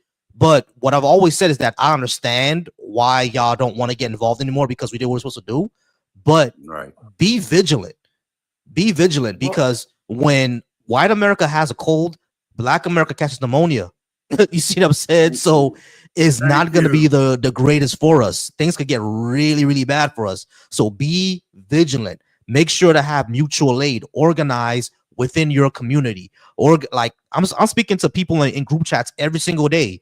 You know what I'm saying, hey, yo, this happens, this is where we go. If this happens, this is what we need to grow. If this happens, this is, the pew-pews that you need. You know what I'm saying? We're speaking online every day because we need to, the fallacy comes because it relies on participation. Our whole democracy relies on our participation. That right to vote is a participation that you have to utilize. If not, then you come into situations like this because they will twist and move the goalposts to their advantage because they have the power to do that, and they're doing that to retain the power. But the things they're implementing are going to affect us decade after. It took decades for us to establish to reach this point. Yeah, it might take decades for us to fix it. Yep, it's not going to happen in a 4-year term. It's not going to happen like that, and that's my concern because they're triggering. Just think about it, my brother. Department of Education. EPA, the FDA. I mean, you could go. Part of Project 2025 is getting rid of FDIC, brother. Yeah. You know how impactful that would be? Yeah. I mean, it's so much that we don't, like I said, you're finna get out. We don't have time to discuss it, but bring awareness to it. And the most heinous thing I think is that the media is not covering any of it. None of it. Yeah, none of it. They don't tell you. You have to do independent research in order to find out what's actually going on, who's actually pulling the strings. Yeah. And you can't deny them. They're facts right there in your face. How many cabinet members are from Heritage Foundation? You know what I'm saying? How many appointees, 40-something appointees from Heritage Foundation? If you can't see that, man, and you can't do the math, all this black on white and religion, that's not what's going on. That's not what's happening. But anyhow, my brother, I appreciate the time. I really like having a conversation with you. I like listening because I learn when I listen. But right before I get off, I love this when you're talking about faith with the other guy that was up for you. See, here's the thing. If you dig real deep in the scripture, it says one thing about faith. Faith is the belief in the things unseen, which we don't know. We can't see it. You know what I'm saying? And the things yet to come, things that are going to come in the future. But then the other aspect of faith that everyone fails to realize, it says faith without works is dead. You can have all the faith in the world, but if you don't put forth no action to support your faith, then it's simply dead. Exactly. Thank you, my brother. Appreciate you, man. Not a problem, bro. I appreciate you being up. Have a wonderful night. You as well. All right, guys. Atman, I think your name is. We're gonna go ahead and Atman's gonna be my last guest for tonight if I don't get anybody else. I do appreciate everybody here. I do appreciate everyone who's watching me on YouTube. I'm gonna come up with a new schedule. I'm doing these Tuesdays, Wednesdays, and Thursdays. Tuesdays is gonna be my testimonial Tuesdays. I'm gonna be talking to Black atheists, how they became a Black atheist, minority within minority. And then on Wednesday and Thursdays when I'm gonna be doing a lot of my debates. So I appreciate everybody being here. The only reason why I'm lagging over on YouTube is because, again, I got a laptop and, I have to use it until my computer is back. But Atman, I do appreciate you being here on the live. Are you over 18? And do you disagree with something I have on the board? Yes, I'm in my early 20s. I don't know if you want me to give my age specifically, but I am over 18. All right. And do you disagree with something I have on the board, or did you just have a question? I would like to ask for further clarification on one of your positions, and then we can see if our disagreement is of any substance. Sure. I want to talk about number 2. You say being woke is good. Woke seems to be a loaded term nowadays, so I was wondering if you could extrapolate on what you mean by that, because it seems like you're a fairly progressive socialist type, but I would say that wokeness is a two-way street. And if you say that being woke is good, it can kind of be a bit confusing because I don't know if you've heard this phrase, but there's this idea of a woke right going around within the MAGA base, the America First sort of maybe more gripper contingent of the American right wing that could similarly be described as woke. But yeah, I'm interested in your view. Okay. When I say being woke is good, it's because I go off the original definition, the one that Black society came up with, of being aware of racial and social injustice, specifically against Black people, but in general, you can notice it against anybody else, right? That's exactly what being woke is. Once you realize that there are systems in place that are unjust towards minorities and other marginalized groups, but primarily because primarily us, because it started with us. That's what being woke is. Once you understand systems of inequality and oppression, that's woke.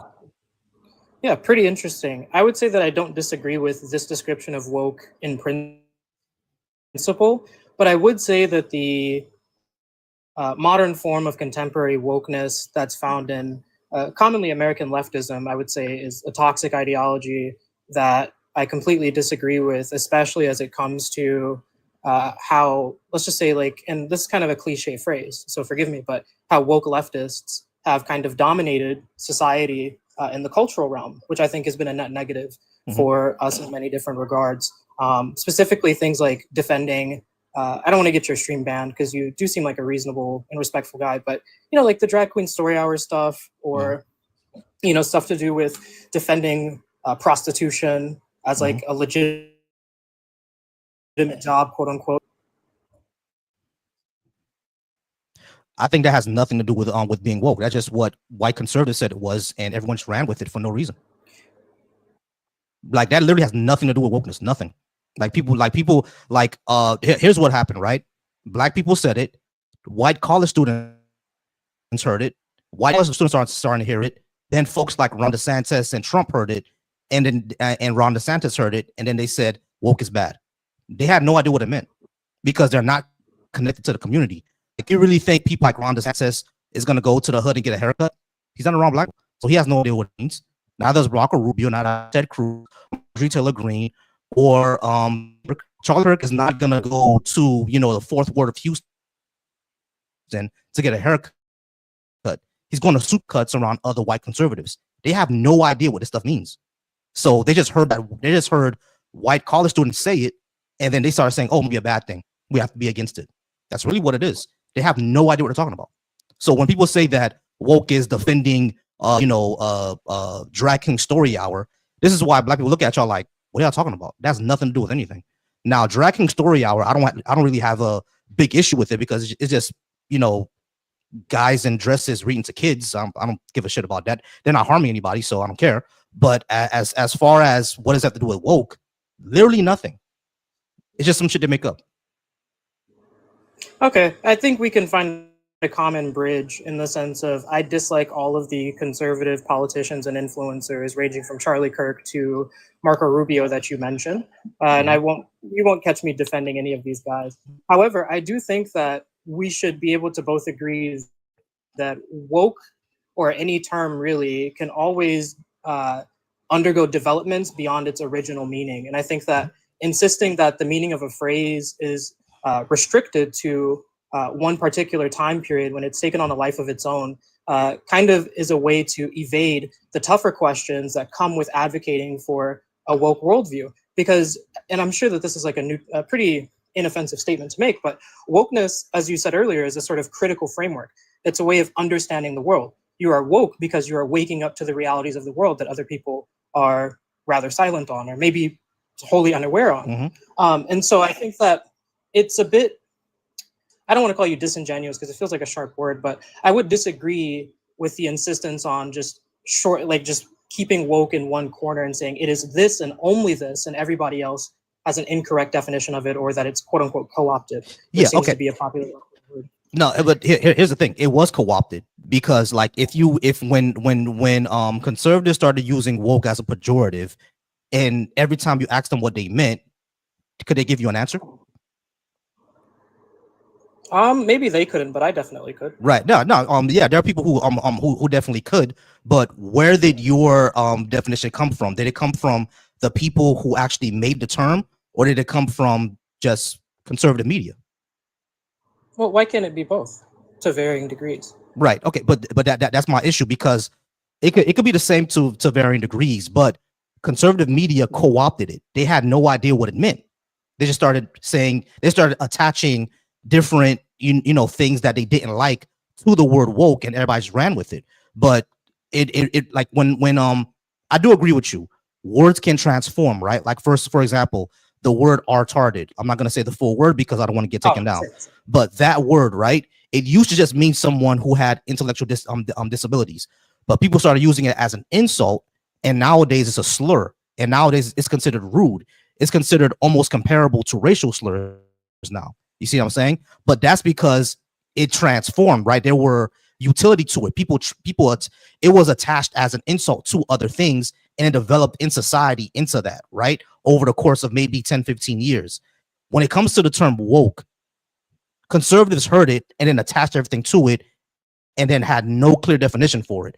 It just got co-opted, right? So I understand that words can transform, but they transform because they have utility.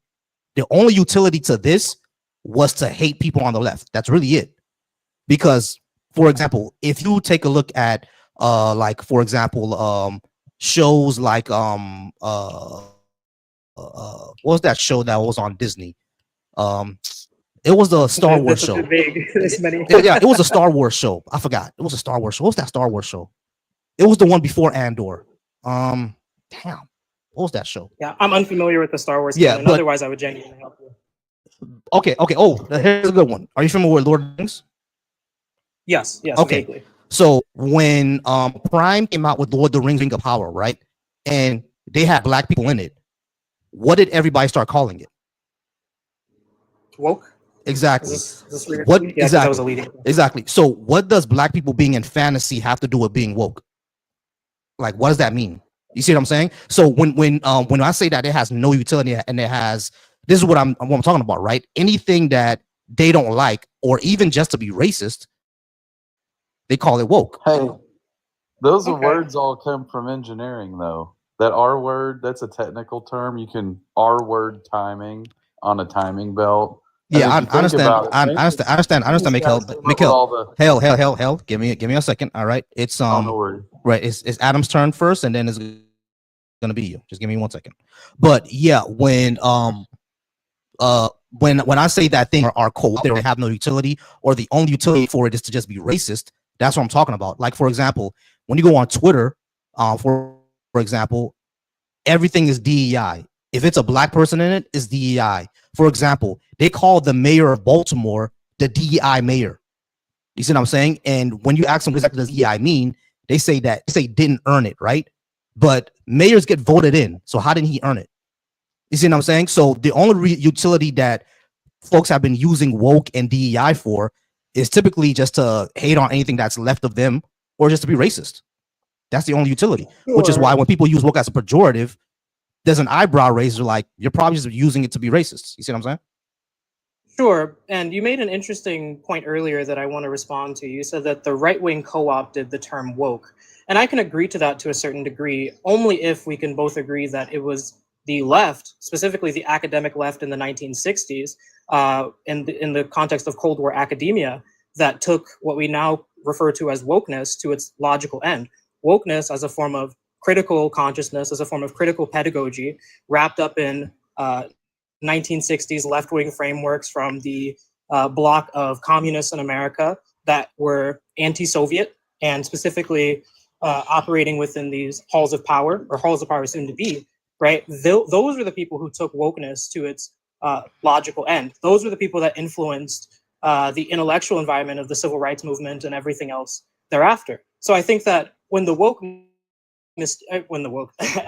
when the right mistakenly refers to any and everything as woke, it may be overshooting it.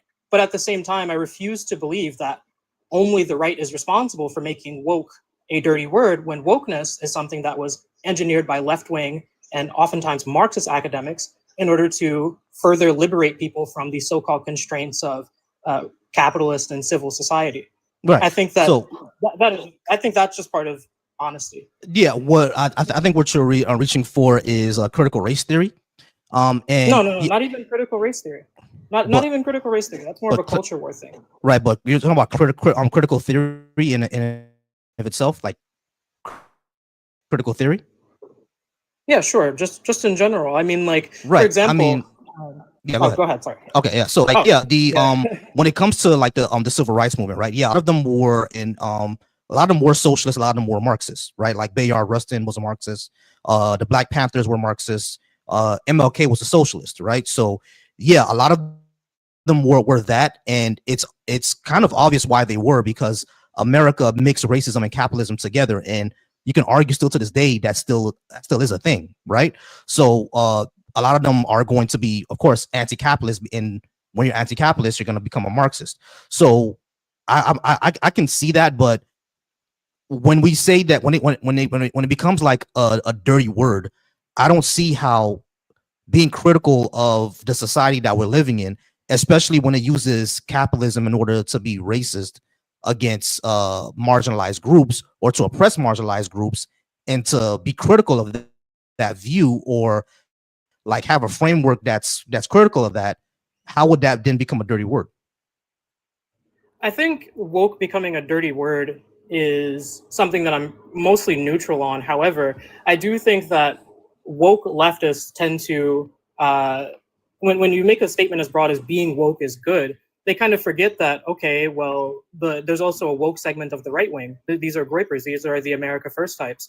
And I wouldn't see how someone could make objections to the woke right from the standpoint of the woke left in intellectual honesty. What is I really the woke? don't. What Like is the? my bio. Oh, sorry. Go I was ahead. gonna ask, what's the woke right? The woke right refers to the contingent of American conservatism that is displeased with establishment conservatism and the drift within the MAGA base towards supporting. My bio jokingly says woke right because it's kind of like a funny meme on Twitter, but that's generally refers to. I don't know if you've seen like these new conservatives, let's say Thomas Massey, for example, these America First conservatives that cause rifts within the institutional MAGA base who say, no, I'm not going to vote to give money to AIPAC or to Israel, and I'm going to defend Ilhan Omar and these lefties who are dissidents against Israel and whatnot. So the woke right also has a critical theory and framework for understanding the world, just like the woke left does. Those are the German conservative revolutionists like Carl Schmitt, Ernst Junger, Martin Heidegger, all these different people. So I think that like if you make a statement as broad as being woke is good, but then you oppose the woke right as a woke leftist, I don't think that there's really any ground for you to stand on. I would need to understand what the woke right actually believes, because again, how woke started off was just understanding systems of oppression, right? If the quote unquote woke right doesn't see systems of oppression, how would that be woke then? Because when we use the phrase systems of oppression, it's sort of vague and nebulous. Now, because I'm operating in good faith, I know what you mean when you say this. But a woke rightist could just as easily say that the influence of communists in the Civil War period was just as socially denigrative to the American Republic as other issues that we face now. Like, I could give you a list of positions that the woke right believes in, because I get described as a woke rightist all of the time, which I'm fine with because it's like a funny label and it's kind of quirky or whatever. But I don't know if that's the thing is, yeah, I got you. But the thing is, they'll be hard pressed to say that their the communist influence on the civil rights movement was denigrated to America, because the civil rights movement literally bought black people rights. So if they're gonna say that was denigrated to America, they're literally saying that black people having rights was denigrated to America. That wouldn't make much sense. No, that's not the claim that usually comes with criticisms of the civil rights period of American liberalism. But I don't want to get too lost on that just because it is a very deep rabbit hole. However, I will say that the infiltration of what's called the New Left into Cold War academia with its anti-Soviet bent, and specifically prefiguring what we now refer to as neoconservatism with Mr. Crystal or Norman Podhoretz, has been an objectively bad thing for the American Republic. If you don't know, neoconservatism began by Bill Kristol, who was... Oh no, I agree. Neoconservatism has been very bad. Yeah, and neoconservatism directly came out of, ironically, woke academia. They referred to themselves as liberals who are mugged by reality. I know lefties like to say we're not liberal, we're left, we critique capitalism and whatnot. However, Bill Kristol was a Trotskyist communist in America. He was within a lot of these left-wing radical circles, and he ended up switching because the Soviet Union backed Israel's enemies in the 20th century. And he laid the groundwork. He and figures like Norman Podhoretz, they ended up laying the groundwork for, the same class of rhinos that would support the Iraq War and, schmurdering a million children. Right, A exactly. million people in general, children or not, right? But that has its intellectual roots in woke academia, right? No. So I think that, that's very clear. I mean, the thing is, yeah, he came out of academia, right? But just like how you said, he shifted to conservatives. He went over to the right. So obviously he didn't stay within the leftist framework. So how would neoconservatism be blamed? How would wokeness be blamed for neoconservatism? That I don't see how that makes sense. The majority of influential Cold War era politicians who would later come to support the Iraq War specifically had Trotskyist ideological roots. And that to me is rather significant, because you could say, and you can make this point that you just did, that, well, sure, they began as Trotskyists and, left-wing communists, well, they began as communists and they were a part of these radical left-wing groups, but then they shifted over.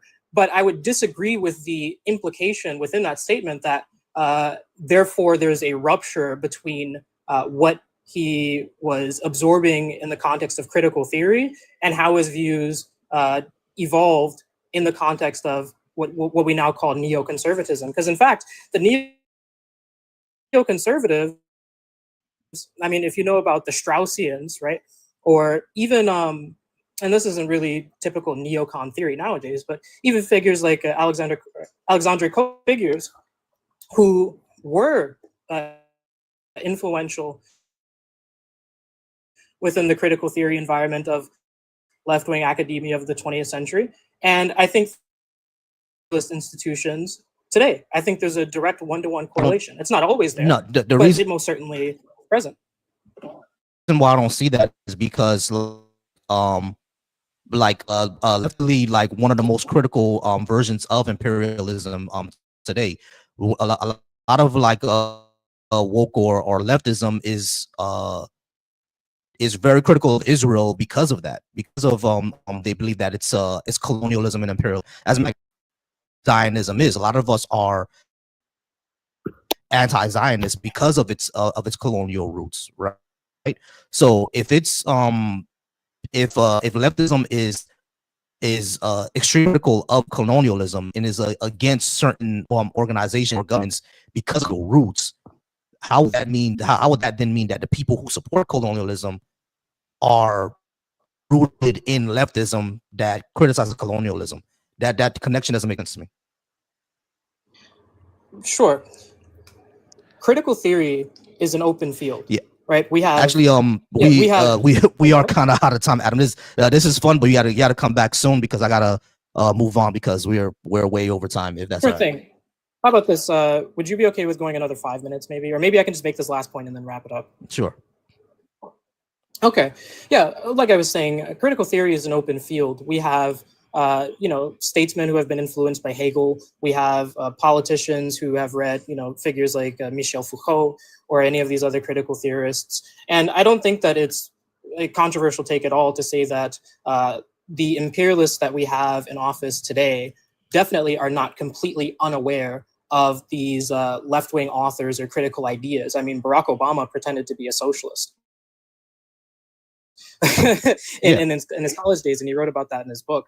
But a point that I really want to make here specifically is with regards to what you said about Zionism. Now, I do have a Palestinian flag in my bio, and I do support the Palestinians, but I also want to make clear that just because woke academics superficially take issue with Israel and they use phrases like this is colonialism or whatever have you, doesn't make an anti-Zionist. In fact, this form of wokeness, particular to Western civilization, has done a great deal of damage to the Palestinian cause in many cases, specifically because anti-Zionism is greater than critiquing, let's just say the Zionist occupier, because I don't want to get your live in trouble.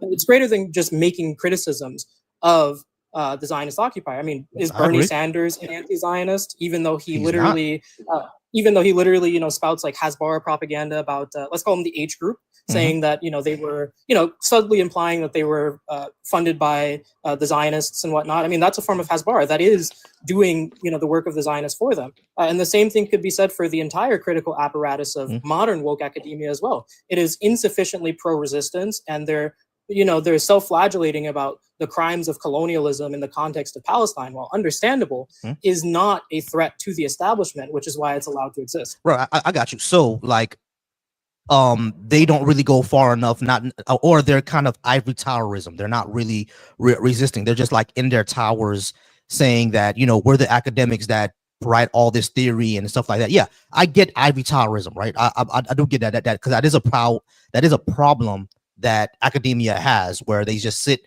in their towers and they talk about theory all day, but they're not really about that action. You see what I'm saying? So yeah, I do get that, right? So that is an issue that I think I'll agree with you with, and a lot of people who are in the grassroots will also agree with you with, like people who, if you know about organizations like Black Men Build or the DSA and stuff like that, they would all tell you that these ivory tower academics, they just sit around. You know what I mean? They don't really do nothing, and they're not BSA in the are part of field. that problem as well. Yeah, exactly. So yeah, so I do get that there are people who talk a big game but not really part of that action, right? I just can't make the connection between that and being or supporting or doing things that are colonial. Like I just can't make that connection. Yeah, But maybe we I could talk about it understand. more. Maybe we could talk about Can it I more because recommend we you a book passed as a 5 minutes. parting gift? Hmm? Yeah, can I recommend you a book as a parting gift? Sure. There's a book called The Cultural Cold War by Francis Stoner Saunders. It talks about Cold War academia, the New Left, all these different things. I would suggest that you read it if you're unfamiliar with what I discussed here. It doesn't really talk about the rise of neoconservatism really at all, but that's a not a wholly separate topic, but one worth looking into. But if there's one thing I could tell you to, humbly advise that you read, it would be that book. I imagine you like it a lot. The author is also fairly left-wing as well. Even though I'm not left-wing and I'm not a leftist, I do rate the book, which I guess if you rate ideology high, it tells you a lot. Yeah, sure. Or maybe a little, who knows? But yeah, thank you. Not a problem. I appreciate you being up. Have a good night, Adam. All right, guys. Mikhail, you're going to be my last guest because I got to go ahead and well, I'm off tomorrow, so I just want to go ahead and chill with my wife real quick. All right, Mikhail, you're gonna be my last guest. I did have someone who was up, but that person left. I'm not sure what happened to that person. Chi, come back on Tuesday when I'm live again tomorrow. Hold on, give me 1 second, Mikhail. What's up, baby? Hey man, how's it going? I'm actually watching Nebraska Cincinnati, waiting for the halftime bet. You into football? Oh, Nebraska Cincinnati college, right? Yeah, they're playing. It's like the opening Thursday for this weekend because the majority of college football. They playing? Yeah, now? they're playing right now. Yeah, on ESPN. College football Thursday started? night, yeah, tonight. No, bro, no, I haven't been keeping up with football. I haven't been keeping up with sports at all. Like I've missed like most of the NBA, most of college football. I missed. My godson plays for Marcus Allen. He plays for for University of Miami now. But that's the only thing I keep up with, really, because I got to keep up with them. I'm a Notre Dame grad, so yeah, I'm going to the Saturday. That's going to be a big game. It's bringing back the old rivalry. No, only thing, man, I appreciate how nice you are to everybody. My only thing is, I just wanted to say is, I lived overseas and I've been to 47 countries, and I know America has its issues and stuff for sure. But to me, I do think it's really the greatest country in the world, especially after living overseas. I lived in the Middle East for a year. I did 3 years in Europe. I visited the Chinese Apple factory, and I saw the actual true. I don't even know what the slavery. I don't know. Y'all got to make up words on this stuff. No, yeah, so that nobody gets. But I saw it, like, and it was for real. Like, and man, I tell you, that factory over there was like going to a modern, beautiful campus, like college campus. It had a gateway. It had armed guards. It had a beautiful gate with fountains and trees and flowers, and then you pull up to it, and then you see like the dorm area, and you're like, hey, what's that? Is that like the dorms? They're like, yes, that's where the families live, and there's curfews, and it's it's pretty sad deal. And then when I was in Europe, I saw that 80% of the people don't own their own stuff. That 600-year-old families, the aristocrats, is real. I saw that the National Health Service in the UK imported all of these doctors from India for the peasant class, and that the aristocrats and the rich people had private insurance, just like in the United States. And I was like, And so, like, and then, I saw that there really is ceilings there because there's bloodlines and nobility, all that bullcrap is still real. Mhm. And even in France, there's ancient families that own a ton of everything. And I feel like in the United States, this really is the place that if you work your butt off, no matter your race, you can really achieve something here greater than what you can achieve in other countries. Not to say that we can't make our country a better place. And there's always places and ways to improve. But that was really what I wanted to say to you. And I was just curious, like, have you traveled much outside? And if you haven't, I'm not saying that demeaningly, but you got to go see that the it's a lot of a myth of everybody saying so and so is better than America, because man, I ain't seen nowhere that's better than here for everybody collectively. I've been to Bahamas, I've been to Haiti, I've been to Mexico, Korea, and Canada. Okay. Yeah. So well, when that's it not bad. yeah, when it comes to our one example is our health system, right? Now the NHS does have problems. I'm not gonna say the NHS does have problems, right? One of the issues with the NHS is that a lot of its segments they started privatizing, which is when a lot of issues started happening. When you have a public service, start privatizing it is a bad idea. That's always a bad idea. It's something that happened to the train stations.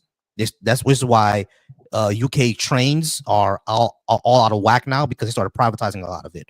But one thing that I would say when it comes to the healthcare system, right? We see other countries that have a universal healthcare system, and they spend less than us, and their people have better outcomes, more access, and they're healthier, right? What's the difference between them and us? Because I don't think that America is uniquely lazier or less efficient than anybody else, but all these other countries, these first world countries, can have a universal system, but for some reason folks say that America can't do that, and I'm wondering why that is. I think it's all about taxes, man. It's when I was in Luxembourg, I paid almost 60% of my salary, and Amazon had to triple my salary so that I could make what I made in the United States when I was an expat over there. And the federal government of the United States taxed me 15% on my European money, which is a whole nother insanity. And so really, I think it just comes down to taxes. And I think there's an underbelly of individualism that the United States is about. Like all of America really hasn't adapted, for example, public transportation, because we'd all rather, if you live outside of a city, most people would rather drive themselves, like be in their own car and not, share. And so because they would rather be individualistic, they don't want to volunteer to pay more taxes for something they're not going to utilize. So Americans are just uniquely selfish? I think, well, I don't know if it'd be selfish. I just think it's like an individualistic sort of just undertone into our culture, right? Okay. Like I can do it. Right. We collectively yeah. each other in war. Yeah. So but we're okay. not really All right. So let me understand this. You're back in the States now, correct? Yeah, I'm in North Carolina. You have insurance? Yes. Okay. You realize that the way insurance works is essentially the way that socialism will work in itself, right? Yeah, I understand that. They basically, you pay into a group, because I'm actually an entrepreneur now, and so I had to go out in the free market and pay for it, and you give it as a benefit, and it's a necessary evil, especially when you got kids and you got a family. Yeah, but exactly. I'm also so I do have my own. Yeah, I got you. So when folks when it's brought up to the point where we would rather pay for things ourselves to benefit from them for ourselves, and then I asked, do you have insurance? The way that insurance works is literally you're paying for everybody else. You see what I'm saying? Like your premium is not going into a little piggy bank. It goes into a risk pool, and out of that pool is where all the claims are paid out of. So when people say they don't want to pay for somebody else, you're literally already doing that through insurance. So I'll always just find it strange where if you don't want to pay for anybody else, why not just not have insurance? You see what I'm saying? And we know the reason why we rather not have insurance, because it's better to be part of a group for your cost to be lower, right? So I've always said this, like, I understand the issue with taxes, right? But if we were to have higher taxes, but everyone is able to get a health care, every new parent is able to put their child in a daycare that they don't necessarily have to pay for because it's universal. We get, paternity and maternity leave. We have, a rail station that goes everywhere. So if you live in Nebraska, you can work in Kansas and go back to Nebraska to live if you want to. If we had all that, but we had high taxes, would you really mind the high taxes? No, I don't think I would. I think the thing that we're all, scared of when it comes to taxes is how, in some ways, the government's so inefficient, and then you're given a bureaucracy the ability to make decisions, and I don't know, man. Like That's a scary legit to give concern. them that much more money. Yeah, I got you. That's a legit concern, right? But what we've seen, especially in the past, 9 months now, is that when you cut, government, like not just services but employees, that's how you actually get more inefficiencies, because these people actually know what they're doing. So if you cut them out, you're gonna get a lot of inefficiencies within the system, because now you have people who are supposed to be in certain positions who are not there. Excuse me, who are not there anymore. You see what I'm saying? So it's not usually about how much people are in the system. I do understand that bureaucracy can become cumbersome and there are redundancies in the system, right, that we can get rid of and we can make it much more efficient. All that is true. Like, no one is saying that's not true, right? There's a point where it gets too big and too redundant. You got to cut it out. But if we're able to have one public system, then we can cut out a lot of those redundancies, right? Instead of going through all these middlemen. Yeah, but I'll tell you this: my buddy's wife's an interventional radiologist, and she worked over in Italy for a while so that she could be on air quotes day shift to do night shift America radiology. And her biggest complaint was that doctors don't have the pedigree in Europe, and that's true. Like in America, you're rich or you've made it if you become a doctor. Whereas in Europe, they cap them at 150,000 pounds a year. There is no millionaire doctors. There is no, like, there's no, I don't know. Like, I guess you got to think about it this way. The one thing that capitalism kind of does help with when it comes to medicine is I want my brain surgeon to be a rich bastard. You know what I mean? I want them to be the best. And I want them to, I want to go pick the best. And they've socialized medicine in such a way over there that now all of the brilliant minds who also want to be financially successful start drifting toward banking and business. Like they don't even do medicine anymore. Would you rather have a doctor who makes $100,000 a year but actually cares about you, or a doctor that makes $500,000 a year and you're just a number? Well, I think that to be, that's like, I mean, honestly, dude, I would just want the best. And so to give you an example, no, I agree with you. I just want the best doctors, right? I don't care if he makes $5 an hour or he makes $700,000 an hour. I want him to be the best doctor. What I usually say is that just because they're making $700 an hour does not necessarily make them the best, right? I want my doctor to care more about me as a person than how much is going to fill their pocketbook. They should be compensated. I'm not saying that a person should go to school for years, get $200,000 in debt, and be paid $20 an hour. That'll be fucked up, right? I don't want that to happen to them. I want them to have the best possible way to live their lives, right, and have good pay, right? But I don't care much about filling up their profit portfolio. I care about them. Do they actually care about the people? Do they actually care about medicine? Are they going to, take a look at me and said, oh, he doesn't deserve this pain medication because, his race makes him stronger, or, oh, she's a woman and she's just being over dramatic, or he's a white guy. I just don't want to give him his medication. I don't want that in our system. You see what I'm saying? So like that's what I mean. I just mean, like, I think the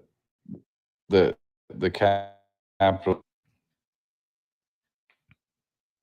Did I lose him? I think I lost him, or he got a call. We'll wait for him to come back. We'll wait for him to come back, guys. All right, guys. I'm gonna go ahead and get out of here soon. I'm just gonna wait for Mikhail to come back, and then once he's back, I'm gonna go ahead and get off. But I do appreciate everybody being here. I do appreciate everybody who watched me over on the YouTube side. I know things were kind of laggy. But again, I'm trying, y'all. I really am trying. I really, really am. Ooh, I lost him. I lost Mikhail. That sucks. I lost Mikhail. All right, but I appreciate you for being here, Mikhail. Baby, I'm coming soon. Okay, I'm about to be done. All right, y'all. I'm gonna go ahead and hang out with my wife. I do appreciate y'all. You guys are amazing. Everyone who is over on my YouTube, you guys are great. I appreciate y'all watching over there on my YouTube. I do know it's kind of laggy.